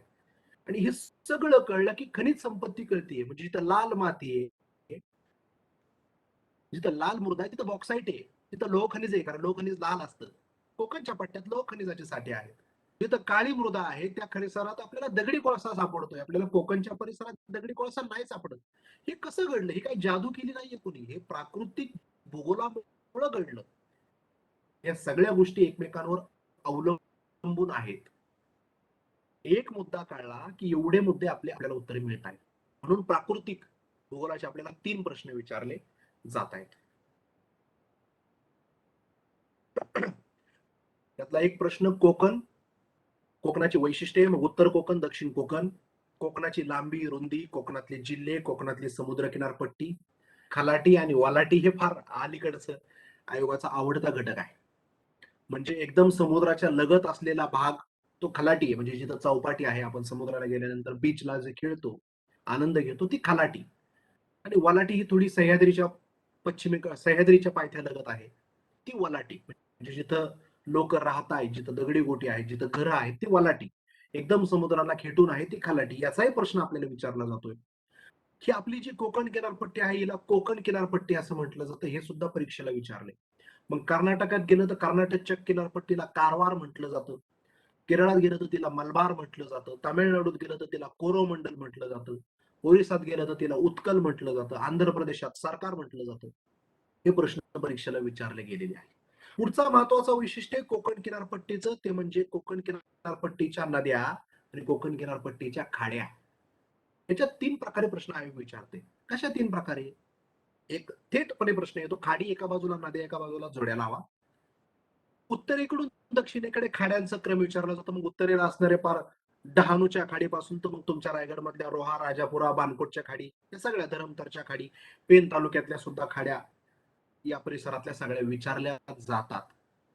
एक तर हा प्रश्न येतो. किंवा मग कोणती नदी ज्या आहेत कोकणातल्या, त्या नद्या उत्तरेकडून दक्षिणेकडे आपल्याला विचारल्या जातात. मग आंबा, कुंडलिका, पाताळगंगा, सावित्री, भारजा, वशिष्ठी, व सिंधुदुर्ग पर्यंतच्या नद्या विचारल्या जातात. हे सुद्धा फीचर्स तितकंच महत्वाचं आहे. आणि पुढचा मुद्दा, कोकणातली बेटे परीक्षेला विचारायला सुरुवात केली. बीच आणि कोकणातली बंदरं हे सुद्धा परीक्षेला विचारलं जाते. मग आता रायगड जिल्ह्यात विचार केला तर खांदेरी, उंदेरी आहे, जंजिरा किल्ला आहे, मुरुड जंजिऱ्याचा, जे आपण पाहतो की सगळा तो परिसर आपल्याला कासा बेटावरती वसलेला दिसतो. आयोगाने खूप सुंदर प्रश्न एका एका परीक्षेला विचारला होता की उरण तालुका जो आहे रायगड जिल्ह्यातला त्यात घारापुरी लेणी येते. ही घारापुरी लेणी कोणत्या बेटावरती आहे? ऍक्च्युली लेणीचं नाव एलिफंटा आहे. आयोगाने सुंदर प्रश्न विचारला होता. लेणीचं नाव एलिफंटा आहे आणि बेटाचं नाव घारापुरी आहे आणि ते उरण तालुक्यात येतं रायगड जिल्ह्यातला. हा सुद्धा प्रश्न विचारला गेला आयोगाने. म्हणून मी म्हटलं की आजचं लेक्चर आनंदी काय आहे की भूगोलाच्या शिक्षकाला रायगड जिल्ह्यातल्या विद्यार्थ्यांना भूगोल शिकवायचा योगायोग आला हे चांगलं आहे, कारण सर्वाधिक प्रश्न रायगड जिल्ह्यावरती विचारले गेलेले आहेत.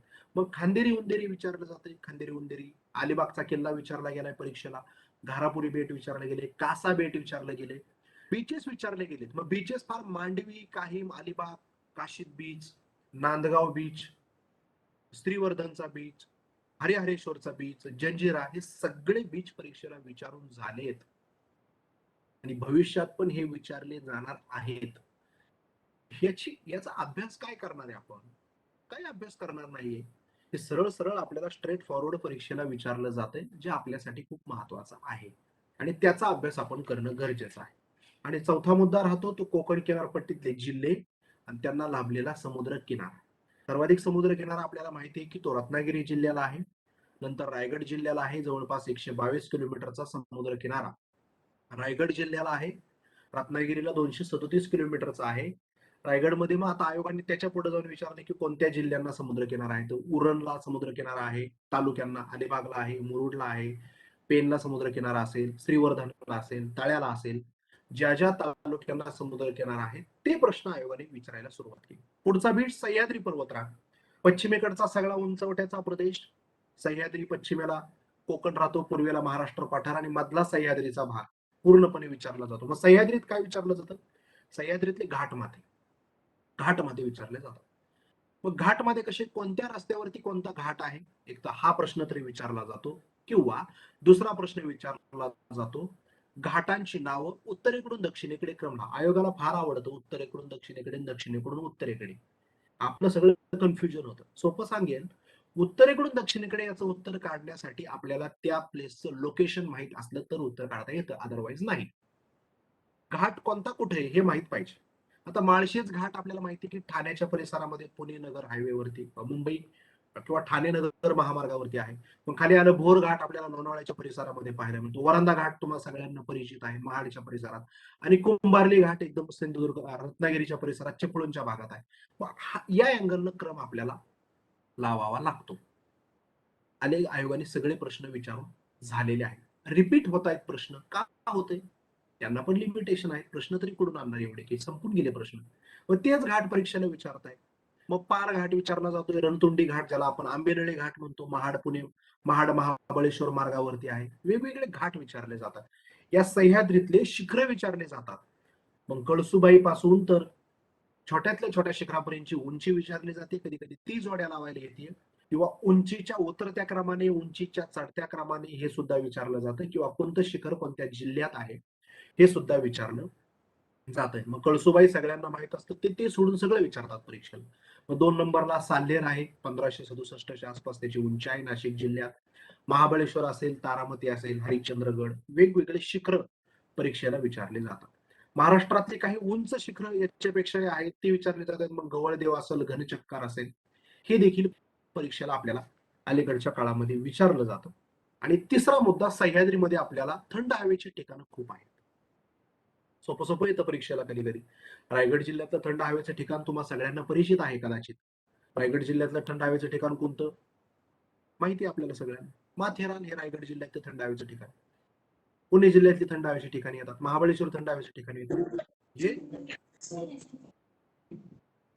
हे सोपे सोपे जे प्रश्न परीक्षेला विचारले जातात ते उत्तर आपल्याला आली पाहिजेत, 100% आली पाहिजेत. याच्याशी आपण सर्वजण सहमत असलं पाहिजे. आपल्या अवतीभोवतीचा प्रश्न आला तर मग आपल्याला त्याचं उत्तर आलं पाहिजे. मग थंड हवेचे ठिकाण. आणि शेवटचा मुद्दा राहतो प्राकृतिक महाराष्ट्रातला, जो महाराष्ट्राचे पठार सह्याद्रीच्या पूर्वेकडच्या प्रदेशापासून पूर्णपणे गडचिरोली, भंडारा, गोंदियापर्यंत महाराष्ट्राच्या पठाराचा परिसराचा प्रश्न विचारून त्याची वैशिष्ट्ये विचारले जातील. पठाराची वैशिष्ट्ये, पठाराची निर्मिती कशी झाली, पठाराचं क्षेत्रफळ विचारलं जाईल. आणि सर्वात महत्वाचा मुद्दा या महाराष्ट्राच्या पठारावरती असलेल्या पर्वतरांगा. मग सातमाळ अजिंठा आहे, हरिश्चंद्र बालाघाट आहे, शंभू महादेव आहे. या सगळ्या पर्वतरांगा आणि उत्तरेला असणारी सातपुडा पर्वतरांगा आहे. या पर्वतरांगा कोणत्या नदीच्या खोऱ्यांनी वेगवेगळ्या केलेल्या आहेत तो पण प्रश्न विचारला जातो. ते पण आपल्याला माहित असलं पाहिजे की सातमाळा आणि अजिंठा ही एक सलग रांग, त्याच्या दक्षिणेला हरिश्चंद्र बालाघाट यांच्या दोन्हींच्या मधून गोदावरी नदी वाहते, त्याच्या दक्षिणेला भीमा नदी वाहते, त्याच्या दक्षिणेला कृष्णा नदी वाहते, एकदम उत्तरेला महाराष्ट्रात सातपुडा पर्वतरांग आहे, जिला मध्ये बऱ्हाणपुरा नावाची फट आहे. त्या बऱ्हाणपुरा फटीतनं आपल्याला मध्य प्रदेशला जाता येतं. हे प्रश्न आपल्याला विचारले जातात. मग त्यातल्या छोटे छोटे डोंगर रांगा, मग तोरणमाळ डोंगर रांगा, गाविलगड डोंगर रांगा, चिखलदरा टेकड्या, वैराट शिखर परीक्षेला विचारलं जातं. याच्यावरून अजून एक चौथा मुद्दा जो असतो तो मुद्दा असा आहे की महाराष्ट्रातल्या छोट्या छोट्या जिल्ह्यांमध्ये असणाऱ्या टेकड्या विचारल्या जातात. फॉर एक्झाम्पल टेकड्या जर सांगायला झालं आपण तर औरंगाबाद जिल्ह्यामध्ये जर गेलो आपण तर टेकड्या, वेरूळ डोंगर आहे, चौख्या टेकड्या आहेत, सुरपालनाथ आहे. पुणे जिल्ह्यात तुम्ही आला तर तसुबाई आहे, तामिनी आहे, पुरंदर आहे, सासवड आहे, तळजाई टेकडी आहे, पर्वती टेकडी आहे. प्रत्येक जिल्ह्यातल्या छोट्या छोट्या टेकड्या परीक्षेला विचारल्या जातात मॅच द फॉलोइंग साठी. मॅच द फॉलोइंगला फार कष्ट घ्यावं लागत नाही, एक जोडी जरी माहित असली तरी आपण त्याचं उत्तर काढू शकतो. हे प्रश्न परीक्षेला विचारले जातात. 3 मुद्दे संपले. लोकसंख्या 2 ते 3 प्रश्न, महाराष्ट्राचा स्थान विस्तार प्रशासकीय महाराष्ट्र 3 प्रश्न, महाराष्ट्राचा प्राकृतिक भूगोल 3 प्रश्न, 8 प्रश्न जवळपास झाले. आणि अत्यंत महत्वाचा चौथा मुद्दा तो म्हणजे नदी प्रणाली. याचे प्रश्न विचारल्याशिवाय परीक्षा पूर्ण होत नाही. आपण जर महाराष्ट्राचा आणि संबंध भारताचा विचार जर केला तर जी काही या देशातल्या जिल्ह्यांची, तालुक्यांची नव्हे तर गावांची विभागणी आहे ती पर्वतरांगा आणि नदी प्रणालीवर आहे. तुम्हाला माहिती आहे रत्नागिरी आणि रायगड जिल्हा हा सुद्धा एका नदीनेच वेगळा केलाय, सावित्री नदीने वेगळा केलाय. उत्तरेला जर आपण आलो तर ठाणे आणि रायगडचे ज्या काही बाउंड्रीचे परिसर आहेत तिथं पण नदीनेच वेगळं केलंय. खालापूरच्या परिसरामध्ये आलो आपण तर, नवी मुंबईच्या भागामध्ये, म्हणजे नद्या इतक्या इम्पॉर्टन्स आहेत. मग महाराष्ट्रातल्या सगळ्या नदी प्रणाली, मग गोदावरी नदी प्रणाली, भीमा नदी प्रणाली, कृष्णा नदी प्रणाली, पूर्वेकडच्या नद्या जिथं मग पैनगंगा, वैनगंगा, वर्धा नदी, आणि सर्वात महत्वाचे म्हणजे कोकणातल्या नद्या, हे खूप महत्वाचं आहे. मग नदी प्रणालीचे प्रश्न आपल्याला 4 बिट्स वरती येतात. एक म्हणजे त्या नदीची लांबी आणि तिच्या उपनद्या या आपल्याला माहित असाव्यात. अलीकडे आयोगाने त्याच्यात एक नवीन ट्रेंड आणलाय, कोणती नदी कोणत्या नदीच्या बाजूने येते, म्हणजे डाव्या बाजूने येते का उजव्या बाजूने येते, या अँगलला आयोगाने प्रश्न विचारायला सुरुवात केली. नदी डाव्या बाजूने येते का उजव्या बाजूने येते. आता डावी बाजू आणि उजवी बाजू ही आपल्यावरून ठरवायची असते. नदी जर पूर्वेला वाहत असेल तर आपलं स्वतःचं तोंड आपण पूर्वेला पकडलं तर आपली डावी बाजू ही नदीची डावी बाजू, आपला लेफ्ट हँड ही नदीची पण लेफ्ट बाजू, आणि आपला उजवा हात ही नदीची उजवी बाजू, या दिशेनं उत्तर आपल्याला ते काढायचं असतं. त्यामुळे नद्यांच्या उपनद्या विचारल्या जातात, ज्या फार आपल्याला कन्फ्युजन होतात. काही परीक्षांना तर उपनद्यांच्याही उपनद्या विचारल्या गेल्या, म्हणजे आता गोदावरीची उपनदी मांजरा आणि मांजराच्या पण उपनद्या परीक्षेला विचारल्या गेलेल्या आहेत. तिथपर्यंत आपल्याला अभ्यास करायला हवा.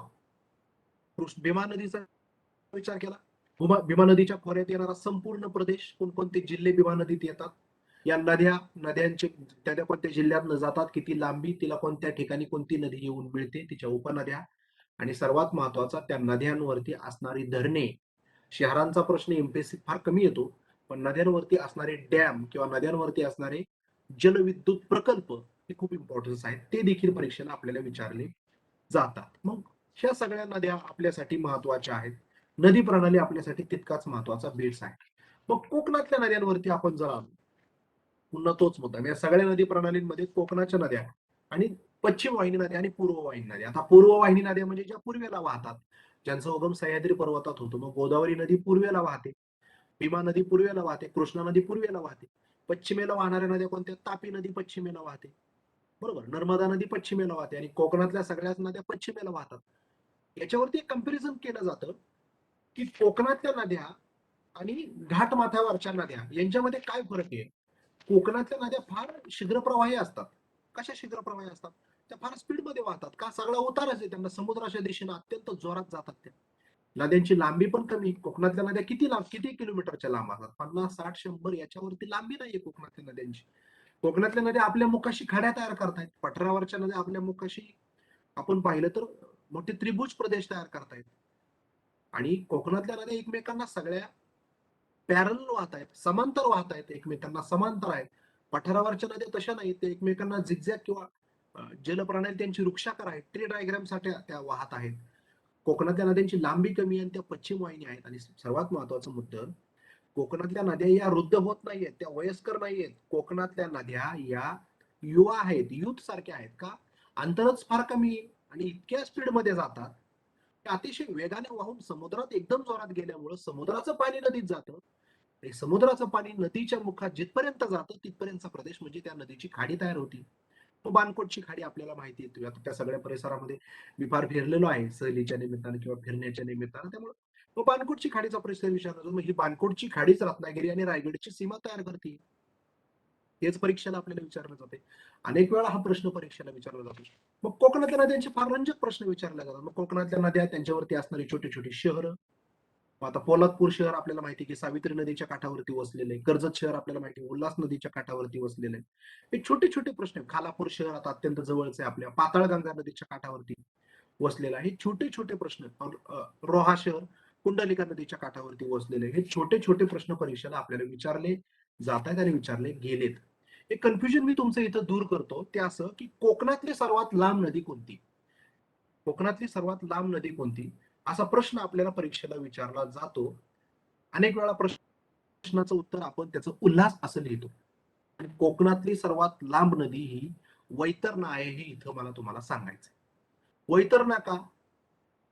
वैतरणा नदीची लांबी 154 किलोमीटर आहे आणि उल्हास नदीची लांबी ही 122 किलोमीटर आहे. वैतरणा नदी नाशिकमध्ये उगम पावते, ज्या ठिकाणी गोदावरी नदीचा उगम होतो त्र्यंबकेश्वरला, त्याच्या बॅक साईडला वैतरणा नदीचा उगम होतो. आणि उल्हास नदीचा उगम तुंगारलीच्या जवळपास लोणावळ्याच्या परिसरामध्ये होतो. त्याच्यामुळे वैतरणा नदी ही कोकणातली सर्वात लांब नदी आहे, उल्हास नाही. खूप सारे रेफरन्सेस बुकमध्ये उल्हास नदी लांब दिली, पण उल्हास नाहीये, वैतरणा नदी ही सर्वात लांब आहे. त्याच्यामुळे ही गोष्ट सुद्धा महत्वाची आहे. आवाज पोहोचतोय माझा? थोडं नॉर्मल बारीक येतोय फक्त. बारीक येतोय. ओके. कारण पुन्हा ते तसं हे झालं, हँग झालंय थोडस. आवाज येतोय. येस, हरकत नाही. जे जे काही स्टुडंट जॉईन्स होतात त्यांनी आपलं नाव आणि आपला कॉन्टॅक्ट नंबर आणि आपला तालुका कमेंट बॉक्समध्ये मेन्शन करायला विसरू नका. ते आपल्यासाठी खूप इम्पॉर्टंट आहे. तर नदी प्रणाली आपल्यासाठी तितकीच महत्वाची आहे. म्हणजे आपण मार्कांच्या बाजूने अँगलने विचार जर केला तर महाराष्ट्राचा भूगोल 15 मार्क्स सुरुवातीपासून ऐकतोय. 2 ते 3 मार्क्स लोकसंख्या, महाराष्ट्राचा स्थान विस्तार 2 ते 3 मार्क्स, महाराष्ट्राचा प्राकृतिक 2 ते 3 मार्क्स आणि नदी प्रणाली 2 ते 3 मार्क्स. जवळपास 9 मार्क्स या 4 मुद्द्यांवरती 15 पैकी विचारले जातात. म्हणजे पाहिलेले 4 टॉपिक किती महत्वाचे आहेत, प्रश्न त्याच्यावरती येण्याची पद्धत कशी आयोगाने अलीकडच्या काळामध्ये डेव्हलप केलेली आहे, हे सुद्धा घटक आपल्यासाठी सर्वांसाठी महत्वाचा आहे, हे विसरून चालणार नाही. याच्यानंतर सर्वात महत्वाचे आयोगाचे 2 पॉइंट्स ज्याच्यावरती दरवर्षी एक एक प्रश्न विचारला जातो, तो म्हणजे महाराष्ट्राची मृदा संपत्ती आणि नंतर महाराष्ट्राची ऊर्जा साधने. तर महाराष्ट्राची मृदा संपत्ती मी तुम्हाला हवामान टॉपिक मध्येच ते क्लिअर केलं. मृदा संपत्ती कशा प्रकारे आपण त्याची उत्तर काढतो बघा. सर्वाधिक पाऊस पडतोय कोकणच्या प्रदेशामध्ये आणि त्या कोकणच्या प्रदेशामध्ये डोंगराळ प्रदेशात सगळा पाऊस पडतोय. समुद्राचं दमट हवामान आहे, आर्द्र हवामान आहे. तिथल्या असलेल्या खडकांवरती समुद्राच्या त्या गरम वातावरणाचा, दमट वातावरणाचा मोठ्या प्रमाणावरती परिणाम होतोय आणि खडकावरती सातत्यानं लिचिंगची प्रक्रिया होती. लिचिंग म्हणजे सातत्यानं होत असणार आहे. लिचिंग म्हणजे घर्षणात्मक एक प्रक्रिया होतीये आणि त्याच्यामुळं पडणारा दो प्रकारचा पाऊस, दमट हवामान, या सगळ्या गोष्टींमुळं कोकणातल्या मृदेत असलेली सेंद्रिय पदार्थ, कोकणातल्या मृदेत असणारे सर्व महत्वाचे घटक हे वाहून जात आहेत आणि समुद्राला जाऊन मिळत आहेत, ज्याचा काही उपयोग होत नाही. आणि म्हणून या आयर्न ऑक्साईडची प्रक्रिया इथं तयार होते सातत्यानं पडणाऱ्या पावसामुळं. आणि म्हणून त्या मृदेला आयर्न ऑक्साईडचा रंग मिळतो, पाण्याचा निचरा होतो आणि म्हणून ती मृदा जांभ्या प्रकारची आपल्याला पाहायला मिळते. चला उत्तर, कोकणातल्या प्रदेशात कोणती मृदा? जांभी. कशासाठी कामाला येते कोकणातली मृदा? फळबागांच्या पिकासाठी कामाला येते. सुपीक असते मृदा, पण इतकी सुपीक नसते की तिथं ऊसाचं पीक घेता येईल काळ्या मृदेसारखं. तिथं आपल्याला फळबागाची पिकं घ्यावी लागतात. सुपारीच्या बागा आहेत, नारळाच्या बागा आहेत, नाचणीची पिकं घेतली जातात आणि भात शेती केली जाते. ह्या सगळ्या प्रदेशाचा विचार केला तर अत्यंत समुद्राला खिटून किनारपट्टीची गाळाची मृदा असते, जिथं भाताची शेती केली जाते प्रामुख्याने. नारळीच्या आणि पोफळीच्या बागा तिथं जास्त असतात. तिला वाळू मिश्रित 2 प्रकारची मृदा देखील आपल्याला पाहायला मिळते. तिला आपण वायंगण शेती असं देखील म्हणतो, वायंगण शेती. आता वायंगण शेती, गाळाची मृदा याच्यात काय फरक आहे? किंवा समुद्राच्या किनारपट्टीकडे ज्या काही नद्या वाहत येतात कोकणातल्या, त्या नद्या आपल्या प्रवाहामध्ये गाळ घेऊन येतात आणि तो गाळ त्या समुद्र किनारपट्टीच्या परिसरामध्ये साठतो. त्या नदीच्या खोऱ्यामध्ये ही जी शेती केली जाते, जिथं तांदळाचं पीक घेतलं जातं, तिला गाळाची पिवळसर मृदा असं म्हटलं जातं. या कोकणच्या परिसरात. सह्याद्रीचा जो पर्वत आहे त्याच्यावरती पण आपल्याला, सह्याद्री जो महाबळेश्वर लोणावळ्याचा परिसर आहे, इथं पण पाऊस मोठ्या प्रमाणात होतो. इथं पण लाल मृदा पाहायला मिळते. पण पूर्वेकडे जर आलं, सह्याद्रीच्या पूर्वेकडे जो महाराष्ट्राचा पूर्ण संबंध महाराष्ट्र पठार आहे, तिकडे मात्र आपल्याला लाल मृदा दिसत नाही. तिकडे काळी मृदा दिसते, रेगुलर मृदा दिसते. तिला कापसाची मृदा म्हटलं जातं. दख्खनचा संबंध प्रदेश किंवा महाराष्ट्र पठाराचा पूर्ण प्रदेश हा काळ्या मृदेने व्यापलेला आहे. मग इथं काळी मृदा आली कुठून? इथं काळी मृदा येण्यामागचं कारण एकच आहे की इथली जी मृदा आहे ती बेसाळच्या खडकापासून तयार झालेली. भूगर्भामध्ये अंतर्गत हालचाली होऊन लाव्हारस जो जमिनीवरती पसरला गेला त्याच्यापासून ही काळी मृदा तयार झालेली आहे. आणि टिटॅनी फेरस मॅग्नेटाइट नावाचा लोहाचं प्रमाण मोठ्या प्रमाणात असलेला एक घटक या मृदेत सापडतो, ज्याच्यामुळे या मृदेला काळी मृदा, काळा रंग लाभलेला आहे टिटॅनी फेरस मॅग्नेटाइटमुळे. महाराष्ट्राचा विचार केला तर 75% भागात आपल्याला काळी मृदा पाहायला मिळते. कोकणचा पण थोडा परिसर आहे की 10% मृदा जांभी मृदेची आहे. 75% आपल्याला ही व्हर्टी सॉइल किंवा कॉटन सॉइल, कापसाची काळी मृदा म्हणून जी ओळखली जाते. काळ्या मृदेचं वैशिष्ट्य काय? या काळ्या मृदेमध्ये पाणी शोषून धरण्याची क्षमता फार आहे. इथं कापसाचं पीक घेतलं जातं, इथं ऊसाचं पीक घेतलं जातं. मृदेत सुपीकता धरण्याची क्षमता जास्त आहे, ओलावा टिकून धरण्याची क्षमता आहे. ही का जास्त आहे? कारण हिच्यामध्ये चुनखडीचं प्रमाण चांगल्या प्रमाणात आहे. चुनखडी म्हणजे चुना. आपण पाहतो की चुना हा चिकट असतो. चुनखडीचं प्रमाण चांगलं असल्यामुळे ह्या काळ्या मृदेमधली पिकं ही चांगल्या पद्धतीने येतात. त्या काळ्या मृदेवरती प्रश्न अनेक वेळा परीक्षेला विचारला गेला. आणि एकदम महाराष्ट्राच्या पूर्वेकडच्या प्रदेशात गेला आपण, एकदम म्हणजे भंडारा, गोंदिया, गडचिरोली आणि चंद्रपूरच्या परिसरात, तर तिकडे देखील पाऊस हा जास्त प्रमाणात होतो. का जास्त प्रमाणात होतो? आता आपल्याला प्रश्न पडेल की सर तिथं कुठं सह्याद्री आहे, तिथं कसं काय पाऊस पडला? तो विदर्भाचा भाग आहे हे सांगणं महत्वाचं आहे. महाराष्ट्रात पडणारा पाऊस नैऋत्य दिशेकडून येतो, समुद्राकडून येतो आणि जो सह्याद्रीमुळे अडवला जातो.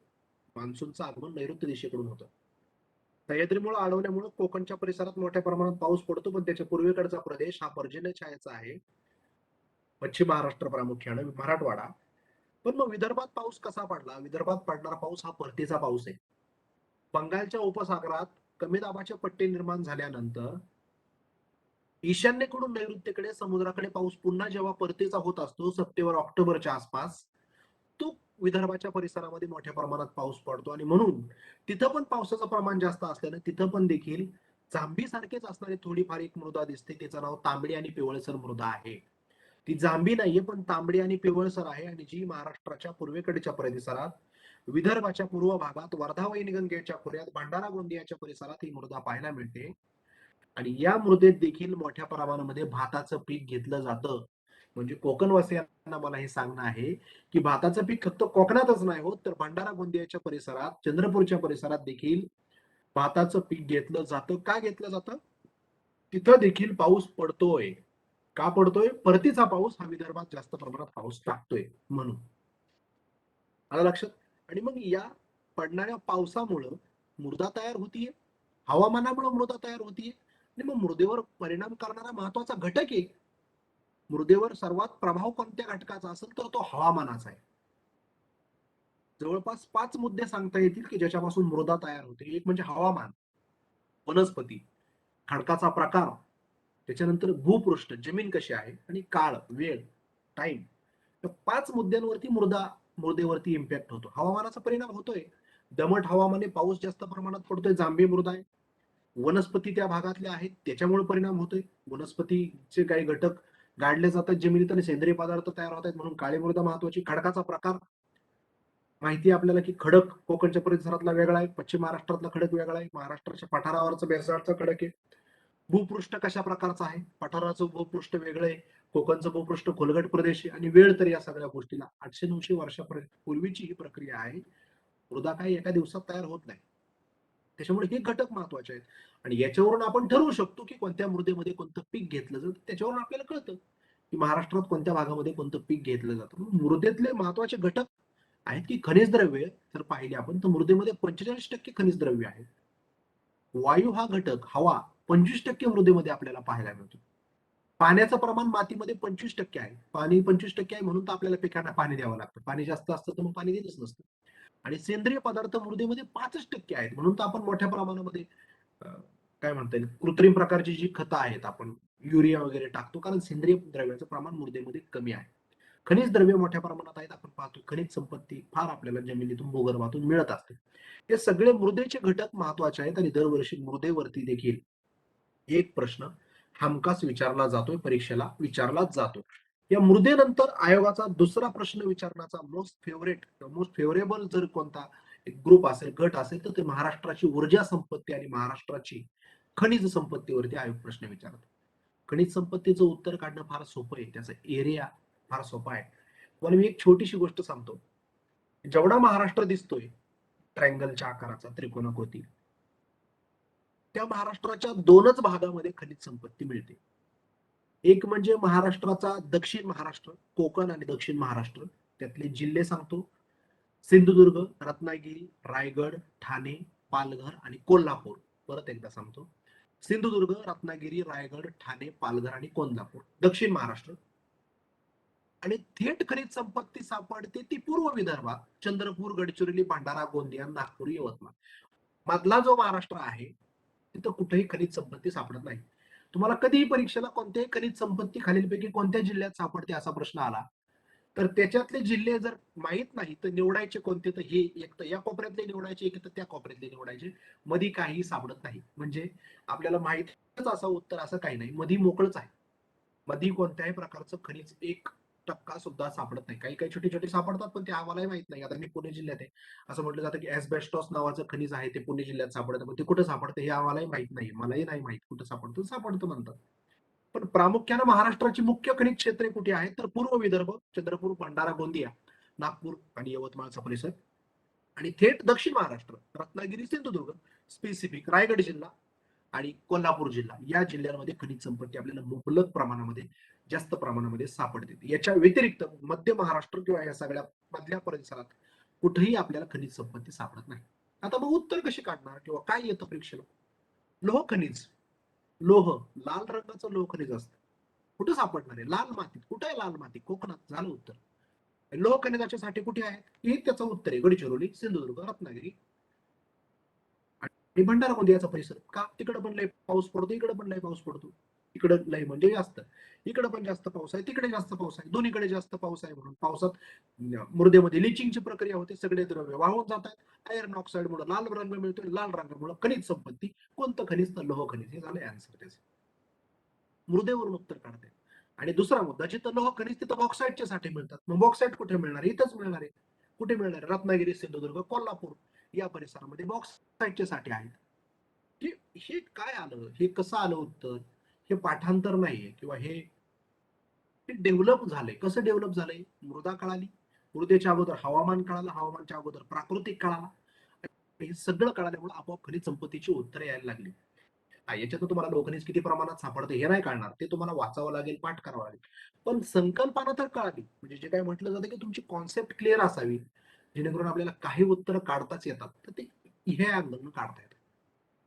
पण लोह खनिज आपल्याला जांभ्या मृदेमध्ये सापडतं. बॉक्साईट पण त्याच परिसरामध्ये. बॉक्साईट कुठे सापडणार? भरपूर पर्जन्य लागतं बॉक्साईटला. कारण बॉक्साईटच्या साठी जांभ्या मृदेतच असतात. जांभी मृदा कुठे असते? लय पाऊस लागतो. लय पाऊस कुठं? कोकणात. हे सगळं तुमच्या लक्षात येत असेल की आता हे कशा पद्धतीनं आपला अँगल तयार होतोय. हा सगळे इमॅजिन होतंय आपल्याला. जांभे खडकात बॉक्साईटच्या साठी. जांभा खडक कुठं? कोकणात. कोकणात का? जास्त पर्जन्य. जास्त पर्जन्य का? दमट हवामान, उष्ण हवामान. आणि मग परीक्षेला येतं भरपूर पर्जन्य, उष्ण हवामान, दमट प्रदेशात बॉक्साईट सापडतो. बरोबर. हे स्टेटमेंट 100% बरोबर आहे. का? कारण ते जांभ्या मृदेत सापडतं. तिथंच जांभी मृदा आहे. हे सगळं आपल्याला जेव्हा लक्षात येतं तेव्हा फार सोपं वाटायला जातं.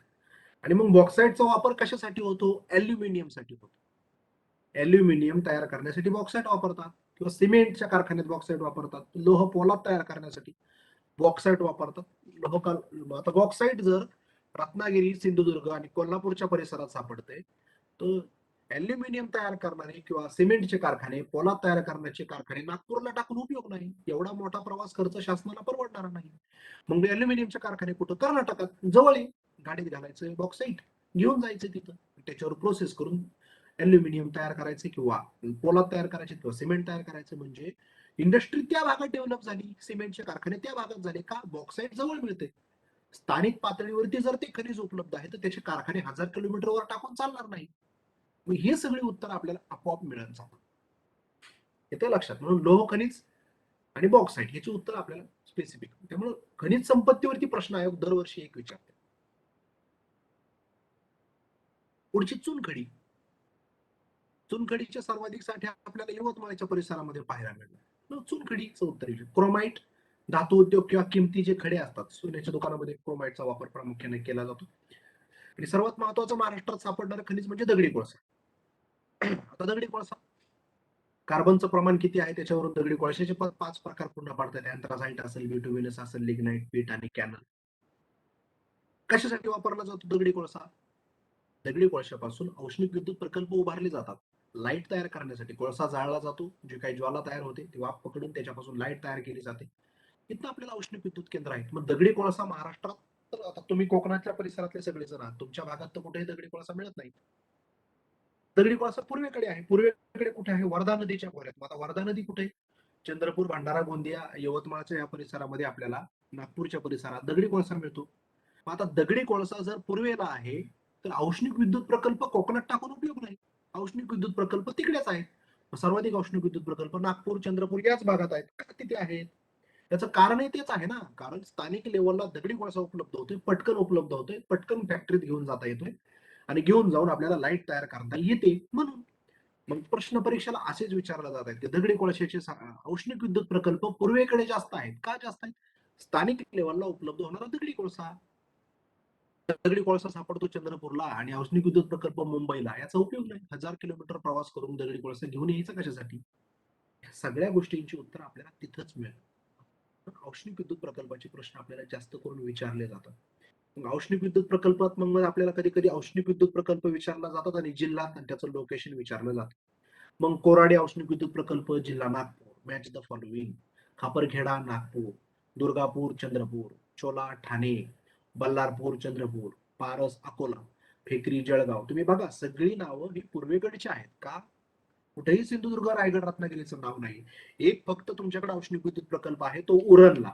पण उरणचा औष्णिक विद्युत प्रकल्प हा दगडी कोळशाचा नाहीये. उरणचा औष्णिक विद्युत प्रकल्प हा नैसर्गिक वायूपासून तयार होतो. बरोबर?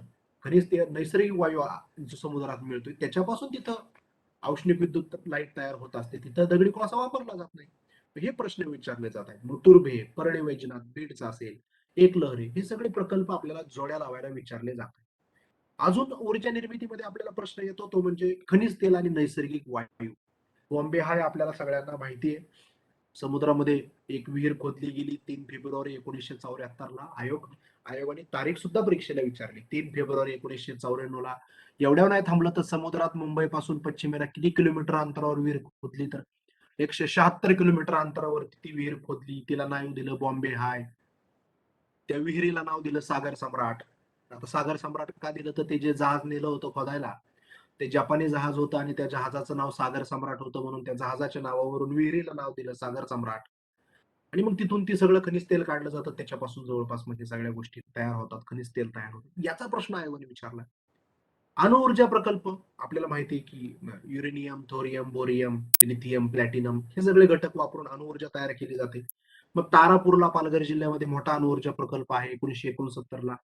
अमेरिकेच्या मदतीने आपण ज्यावेळी शाळेत होतो स्टेट बोर्डच्या पुस्तकावर टाक्यांसारखे व्हाईट व्हाईट 2-3 टाक्यांचे चित्र होते. तो हाच अणुऊर्जा प्रकल्प.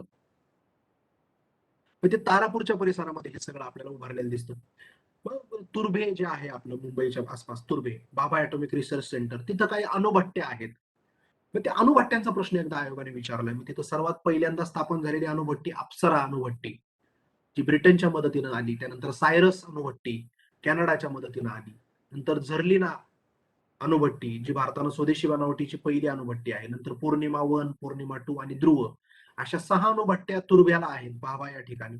हा प्रश्न आयोगाने विचारलेला आहे.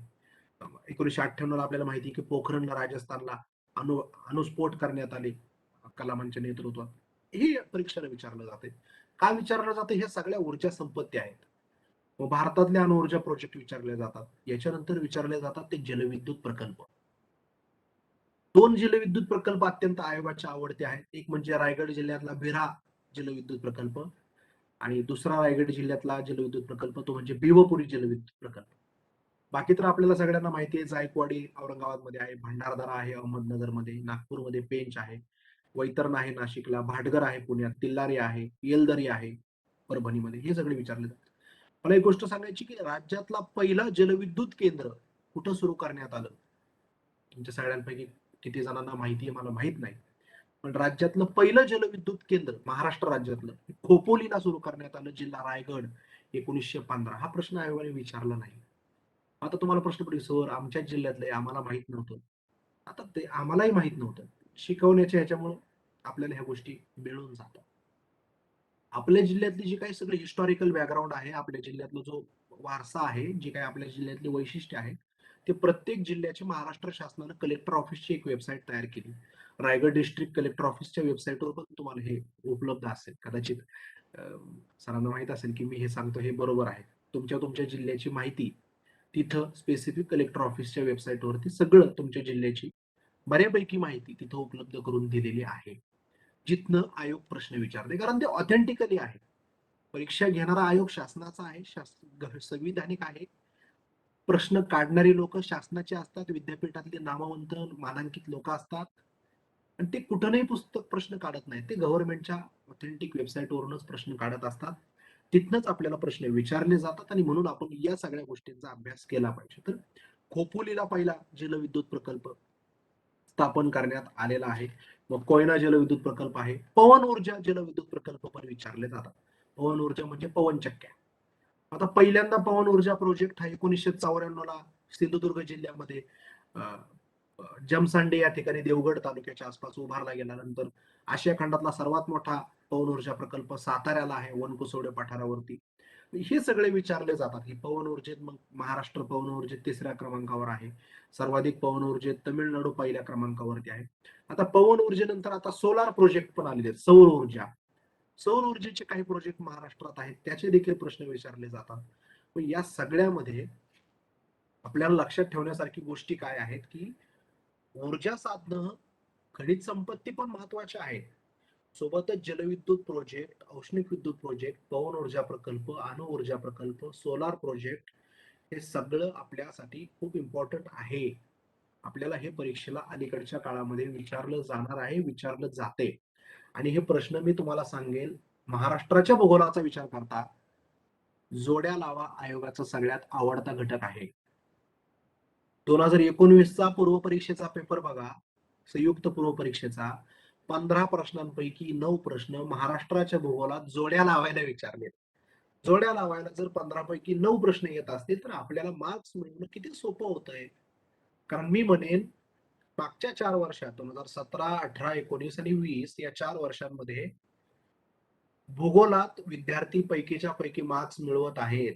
हिस्ट्रीमध्ये वेगळं काहीतरी भव्य दिव्य विचारलं जातं. इकॉनॉमिक्सची आपली भेटच झालेली नसते. चालू घडामोडीत काय वाचू, किती वाचू, कोणतं वाचू हे करता करता परीक्षा होते. मॅथ रिझनिंग आपला नावडता विषय. विज्ञानात आपल्याला कळत नाही, भूगोलात आपल्याला कळतं तर आपल्याला ते करायचं नसतं. आणि मी या सगळ्यामुळे आपण शेवटी आयोगाला ब्लेम करतो की परीक्षेला काहीही विचारतात.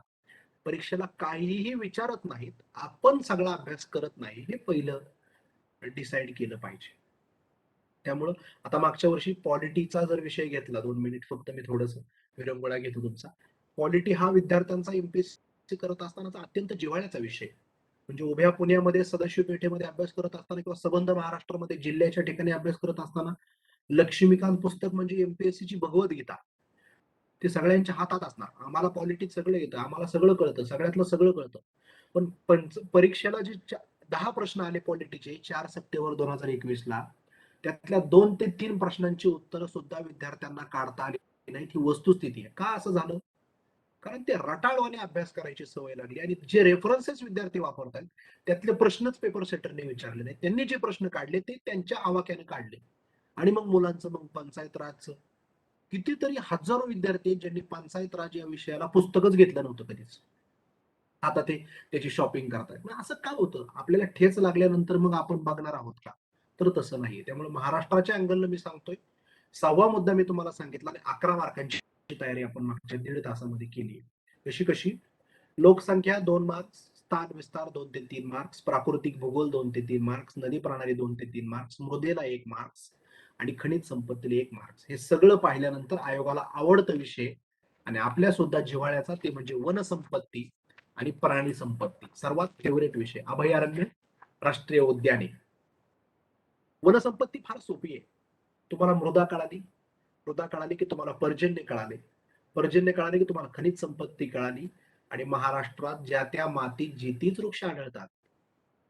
जांभी मृदा असेल तिथं काटेरी वने सापडत नाहीत. जांभी मृदा असेल तिथं सदाहरित वनेच आहेत. सदाहरित वनेच का आहेत? कारण तिथलं वैशिष्ट्य आहे, दमट वातावरण आहे, तिथली झाडी घनदाट आहेत. मग सदाहरित वने आहेत कुठे?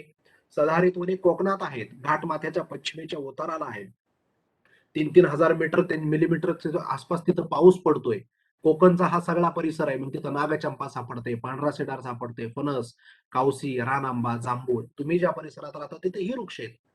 तुम्ही ज्या परिसरात तिथे राहता तिथे तुम्हाला बाभूळ दिसत नसेल, तुम्हाला तिथं पळस दिसत नसेल, चंदन दिसत नसेल, पिंपळ दिसत नसेल, तिथं तुम्हाला तरवड दिसत नसेल, लिंब दिसत नसेल. का दिसत नाही? कारण तिथल्या वातावरणाला हेच सूट होतंय. त्या वातावरणात त्या मृदेत हीच पिकं येणार आहे. तिथं नागचंपा येणार आहे, तिथं पांढरा सिडार येणार आहे, तिथं फणस येणार आहे, तिथं कावसे येणार आहे, तिथं रान आंबा येणार आहे. कळतंय? मग परीक्षेला येतं सदाहरित वने खालीलपैकी कोणती? आपल्याला उत्तर आलं पाहिजे. तुम्ही ज्या भागात येता तिथं सदाहरित वने आहेत. का सदाहरित? लय पाऊस पडतो. किती पाऊस पडतो? 3000 मिलीमीटर किंवा 300 सेंटीमीटरच्या आसपास पाऊस तिथं पडतो. मग ही झाडं कशी असतात? वर्णन करा. तुमच्या घराबाहेर झाड आहे. कसं आहे? उंच आहे, घनदाट आहे, 40-45 मीटरच्या आसपास त्याची उंची आहे, रुंद आहे, मोठी मोठी पाने आहेत, लाकूड अतिशय कठीण आहे त्याचं. हे सगळं तुम्हाला सगळ्या गोष्टी तिथं मिळत आहेत. मग थोडस पश्चिमेला या निमसदाहरित मिळत आहेत. निमसदाहरित म्हणजे कशी? सदाहरित सारखीच, फक्त उंचीला थोडीशी कमी आणि पाऊस थोडा कमी असतो. मग याला म्हणतात निमसदाहरित, म्हणजे थोडीशी सदाहरित. निमसदाहरित म्हणजे हिरवी कमी नसतात, पाऊस थोडा कमी आणि उंचीला थोडी कमी. म्हणजे कुठं? की डोंगर माथ्यावरती. आंबोलीचा परिसर, इगतपुरीचा परिसर, माथेरानचा परिसर, खंडाळ्याच्या घाटावरती, लोणावळ्याच्या परिसरात. इथं 1500 ते 2000 मिलीमीटरच्या आसपास पाऊस पडतोय, 20 ते 30 मीटरच्या आसपास उंची. मग इथं काय सापडतं? इथं सापडतंय किंजळ, कदंब, शिसम, शिवरी, बेहड, बांबू, नाना, बिबळा ही वृक्ष इथं सापडतात. मग पूर्णपणे महाराष्ट्राच्या उत्तरेकडच्या परिसरात गेलं, सातमाळा, अजिंठा, सातपुडा परिसरात, भंडारा, चंद्रपूर इथं आर्द्र पानझडी वने आहेत, मान्सून वने आहेत. आता आर्द्र पानझडी म्हणजे काय?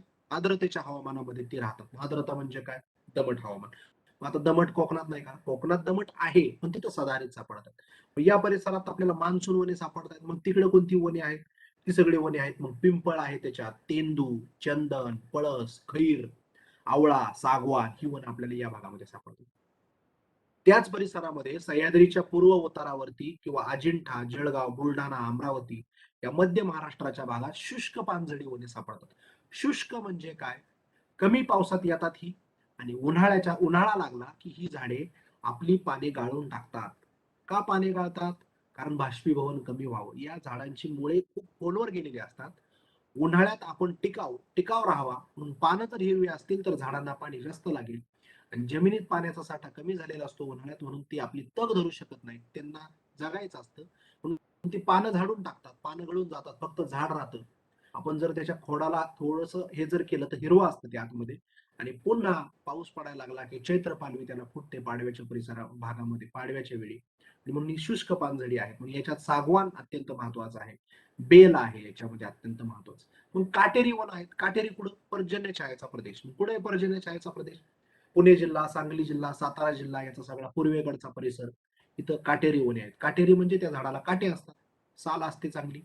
कोरड्या ऋतूत तग धरतात ही, त्याच्यात मग बाभूळ येते, बोर येते, कोरफड येते, तरवड येते, निवडुंग येते, गायपात येते, हिरडा, आणि सगळ्यात तुमच्या जवळ ओळखीची वने ती म्हणजे कांदळ वने, ज्याला मँग्रोव्ह वने किंवा खाजण वने म्हणतात.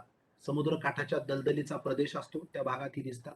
यांचं वैशिष्ट्य म्हणजे या जमिनीची मुळे जमिनीत जाऊन पुन्हा पाण्याच्या वरती टोकदार सारखी भाल्यासारखी टोक काढून असतात. का? येणाऱ्या समुद्राच्या लाटांपासून किनारपट्टीचं रक्षण करतात. आणि याच्यात मग काय, चिंपी आहे, मारांडी आहे, तीस आहे, कांदळ आहे आणि तिवर आहे.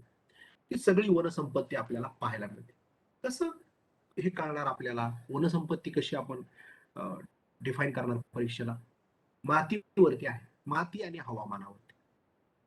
ज्या परिसरात जसं हवामान आहे तिथं तशी मृदा सापडते, आणि तशी मृदा आहे तिथं तशी वनस्पती आपल्याला सापडते. मग राष्ट्रीय उद्यान महाराष्ट्रातले विचारले जातात परीक्षेला कधी कधी. जवळपास 6 राष्ट्रीय उद्यान आहेत. पहिलं राष्ट्रीय उद्यान आपल्याला माहिती आहे की ताडोबा राष्ट्रीय उद्यान चंद्रपूरमध्ये आहे. अभयारण्य वेगवेगळी महाराष्ट्रात आहेत, ती सुद्धा जोड्या लावायला विचारले जातात. सगळे अभयारण्य तुम्हाला सांगणं शक्य नाही, पण आपल्याला माहिती आहे, आपल्या सगळ्या बुकमध्ये ते अवेलेबल आहेत. मग काही स्पेसिफिक उद्यान आपल्याला माहिती पाहिजेत. मग महाराष्ट्रातलं पहिलं पक्षी अभयारण्य तुमच्याच रायगड जिल्ह्यामध्ये आहे, कर्नाळा पक्षी अभयारण्य, पहिलं पक्षी अभयारण्य महाराष्ट्रातलं. त्याच्यानंतर महाराष्ट्रातलं पहिलं अभयारण्य ज्याला रामसार दर्जा मिळाला ते नांदूर माध्यमेश्वर, महाराष्ट्राचे भरतपूर नागपूर जिल्ह्यामध्ये आहे, सॉरी नाशिक जिल्ह्यामध्ये आहे. त्याच्यानंतर महाराष्ट्रातलं पहिलं अभयारण्य, पक्षी म्हणून तर कर्नाळा आहेच, पण पहिलं अभयारण्य ते राधानगरी अभयारण्य पहिलं आहे, ज्याला दाजीपूर म्हणायचे, कोल्हापूर जिल्ह्यात आहे. शाहू महाराज तिथं शिकारीसाठी जायचे, गाव्यांसाठी ते प्रसिद्ध आहे. या सगळ्या गोष्टी आपल्याला फॅक्च्युअल माहीत असल्या पाहिजेत. व्याघ्र प्रकल्प आहेत महाराष्ट्रात, अभयारण्य व्याघ्र प्रकल्प, ते आपल्याला माहित असलं पाहिजे. आणि मग महाराष्ट्रातली वनसंपत्ती कशी आहे? सर्वाधिक वनक्षेत्र हे महाराष्ट्रात गडचिरोली जिल्ह्यात आहेत.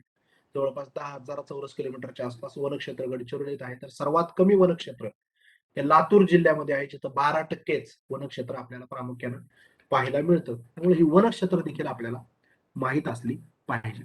मग परीक्षेला फॉरेस्टच्या ज्या परीक्षा आहेत तिथं फॉरेस्टच्या परीक्षेला, आता नावच वन परीक्षा आहे, त्याच्यामुळे मग वनांची जास्त प्रश्न येतात. मग त्या अँगलला आपल्याला वनसेवेला खूप डेप्थ मध्ये फॉरेस्टचा अभ्यास करावा लागतो.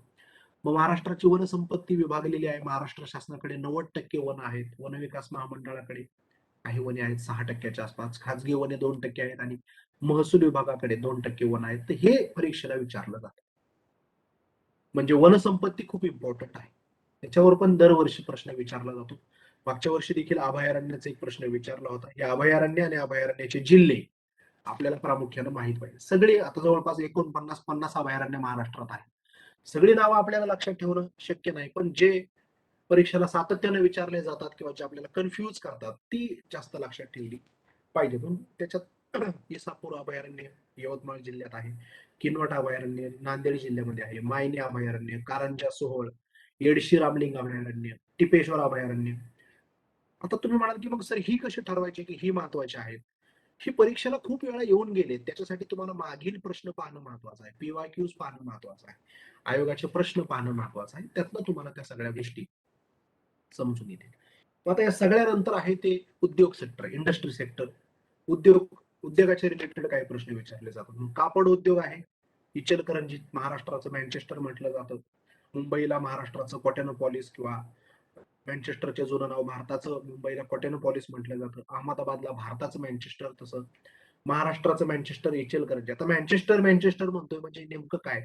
मँचेस्टर हे एक शहर आहे, आणि त्या शहरामध्ये ब्रिटन मधलं एक महत्वाचं शहर आहे. त्या शहरामध्ये कापडाचे मोठे उद्योग चालायचे त्या काळात, भारत जेव्हा पारतंत्र्यात होता, इंग्रज इथून सगळे घेऊन जायचे, म्हणून त्याचं नाव दिलेलं आहे. साखर उद्योग आहे आपल्याकडे मोठ्या प्रमाणात पश्चिम महाराष्ट्रात, साखर कारखाने विचारले जातात. खत उद्योग रायगड जिल्ह्यात थळवाईशेतला वायूवर आधारित खताचा कारखाना आहे, हे परीक्षेला विचारलं जाते.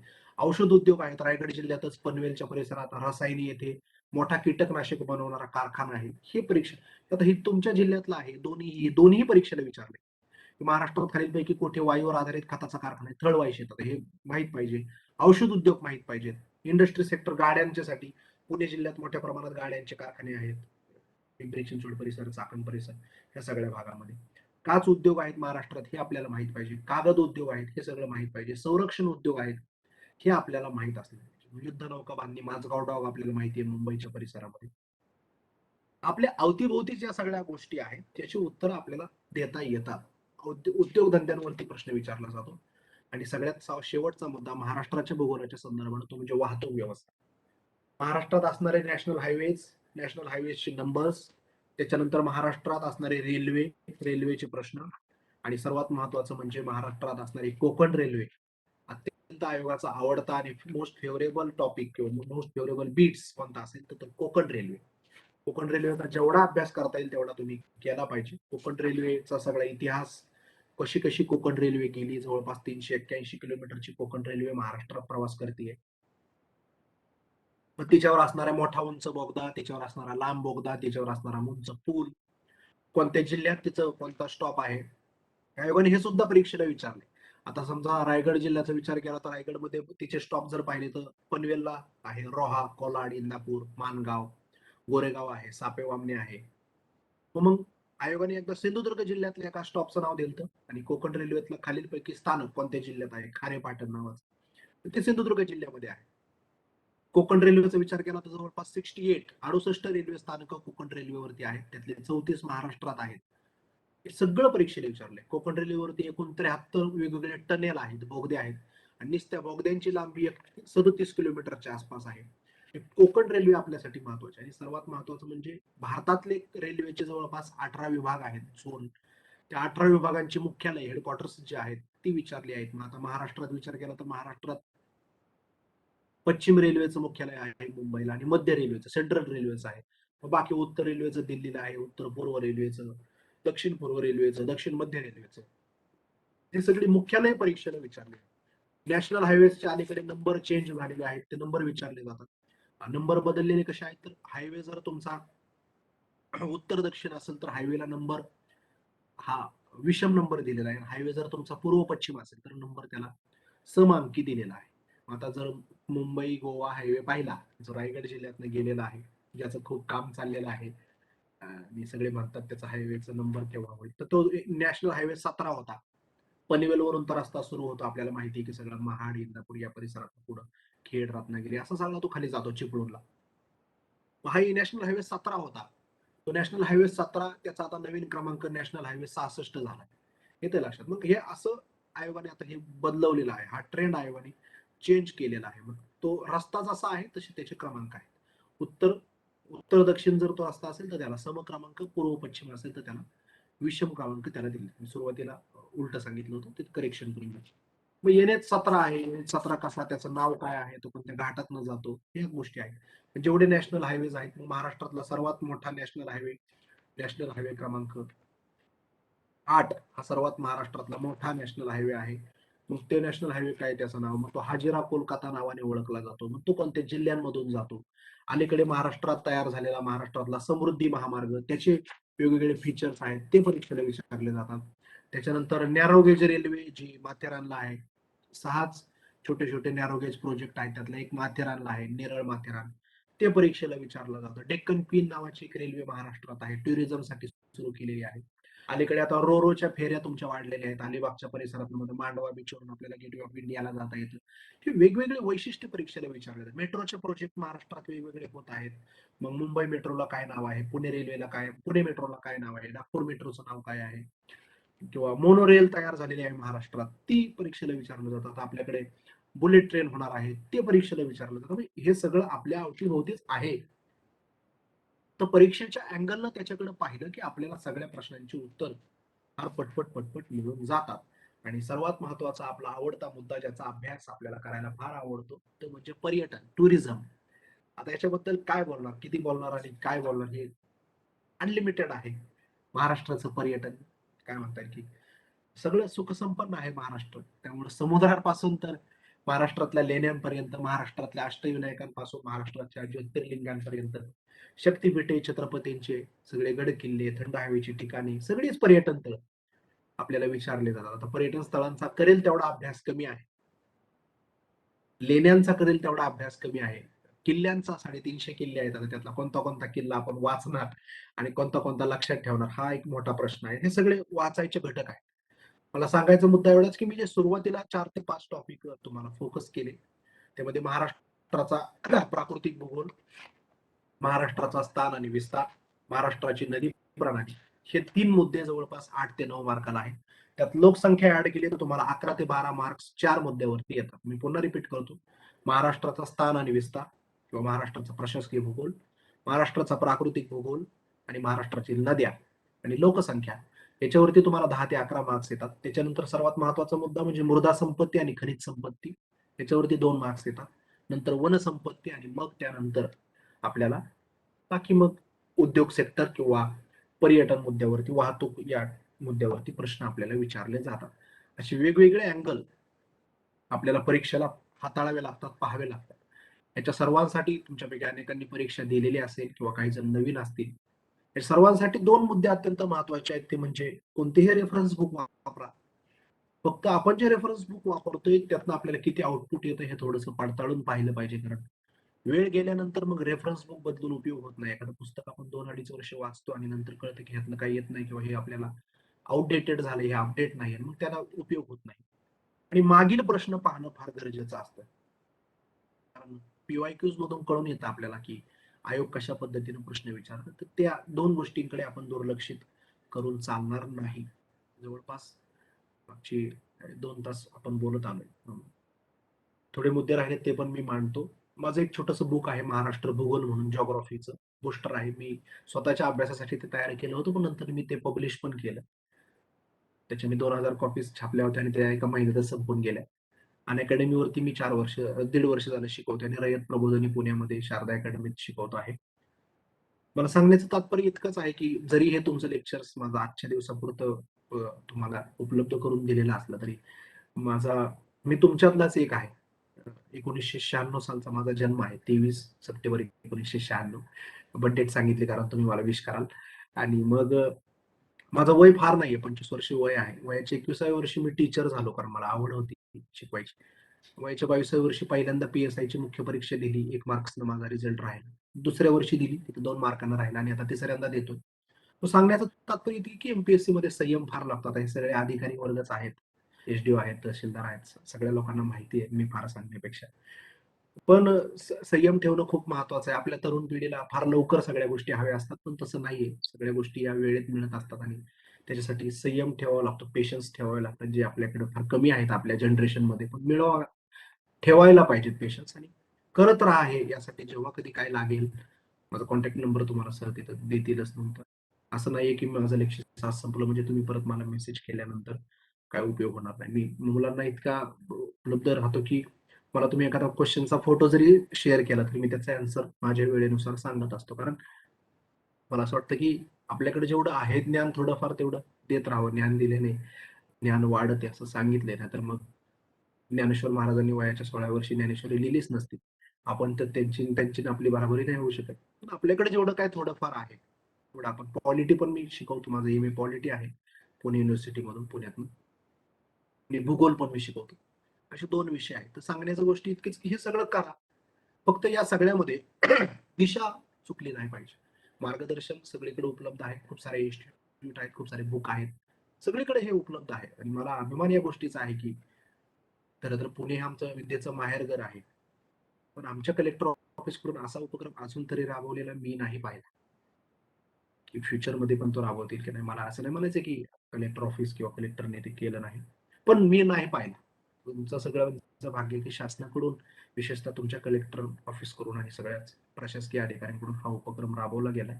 या गोष्टीचा मला खरंच आय प्राउड ऑफ यू. मला काल ज्यावेळी हे कळालं की मला असं काहीतरी बोलायला सांगितलंय, त्या क्षणाला मी ठरवलं की आपल्याला नाही म्हणायचं नाही. माझं ऑफलाईन सगळे लेक्चर्स मी आज ऑफ केले आणि म्हटलं की मला या लेक्चरला जायचंय कसल्याही परिस्थितीत मी पार्टिसिपेट होणार आणि मी मला जेवढं देता येईल विद्यार्थ्यांना तेवढं देईन. कारण इथं नाहीये कोणाला कोणासाठी वेळ. म्हणजे स्पर्धा परीक्षा क्षेत्रात पण खूप साऱ्या फीज आणि वगैरे घेऊन आपल्याला माहिती की मार्गदर्शन होतं. पण हे करा. उद्या राज्यसेवेची परीक्षा होते. जेवढे जण देत आहेत त्या सर्वांना माझ्याकडून तुम्हाला सर्वांना खूप खूप साऱ्या शुभेच्छा देतो. उद्या तुम्हाला भविष्यात अधिकारी होईपर्यंत जेव्हा कधी माझी गरज लागेल तेव्हा मला कधीही फोन करा, मेसेज करा. जे तुम्हाला असेल, शक्य असेल ते करा. त्यात मागण्यासाठी लाजलं नाही पाहिजे. जोपर्यंत आपलं समाधान होत नाही तोपर्यंत मागितलं पाहिजे. मार्गदर्शनाची, तुम्हाला सांगण्याची मी कोणतीही फीस घेत नाही. मला त्याची आवड आहे म्हणून मी ते करतोय आणि मी स्वतः अजून अभ्यास करतोय. माझीही उद्या एक्झाम आहे. तरी पण मी आज तुम्हाला वेळ काढून दिला आणि बस एवढंच सांगेन. सर्व लोकांनी मला ही संधी दिली त्याबद्दल सर तुम्हा सर्व लोकांचे खूप थँक इतकं मोठं नाही की तुमच्यासारख्या एवढ्या मोठ्या अधिकारी वर्गांसमोर आज मला ही बोलण्याची संधी दिली. खूप धन्यवाद. हा सर, आता कोणाचे काही प्रश्न असतील तर ते आपण घेऊ. Yes, yes. Sure, sure. मी सगळ्यांना अनम्यूट करत आहे आता. चालेल. आणि काय प्रश्न असतील तर चॅटमध्ये जरी टाकले तरी चालतील. चॅट सिस्टीम हँग आहे, त्यांना ऑडिओनेच विसरावं लागेल. ना चार्ट सिस्टम आहे, चॅटमध्ये पण आहे. तुम्हाला बाजूला राईट. ओके, ठीक आहे. ठीक.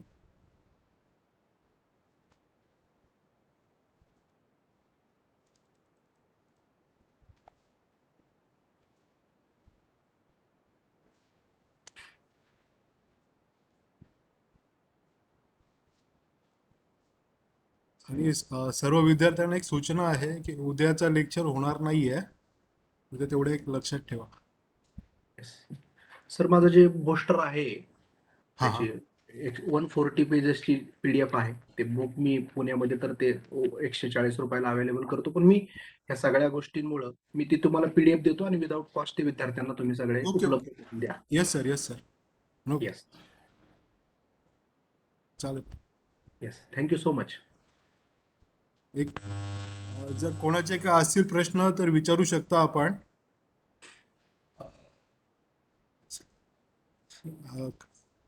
आपल्या चॅट बॉक्समध्ये साहेब प्रश्न आहेत. तुमच्या बुकचं नाव सांगाल का प्लीज? माझ्या बुकचं नाव महाराष्ट्र भूगोल आहे, बुस्टर म्हणून.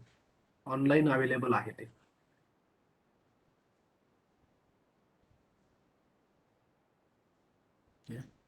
आणि अजून एक प्रश्न आहे, अनअकॅडमीचा वर MPSCचा शिकवता का? हो, हो. MPSC पॉलिटी शिकवतो. ओके. बुक काही कोणी परचेस करायची गरज नाहीये. मी तुम्हाला ती PDF देतोय. Okay sir. काही हरकत नाही. म्हणजे असं नाही की माझं पुस्तक आहे म्हणून मी तुम्हाला ते देणार नाही, पण मी देतोय.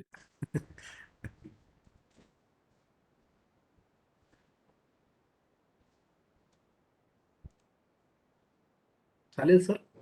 ओके, चालेल. Yes, thank you. ओके सर, इथं मीटिंग संपली तर मी जाहीर करतो. सरांचे धन्यवाद sir. Yes, thank you. Okay sir.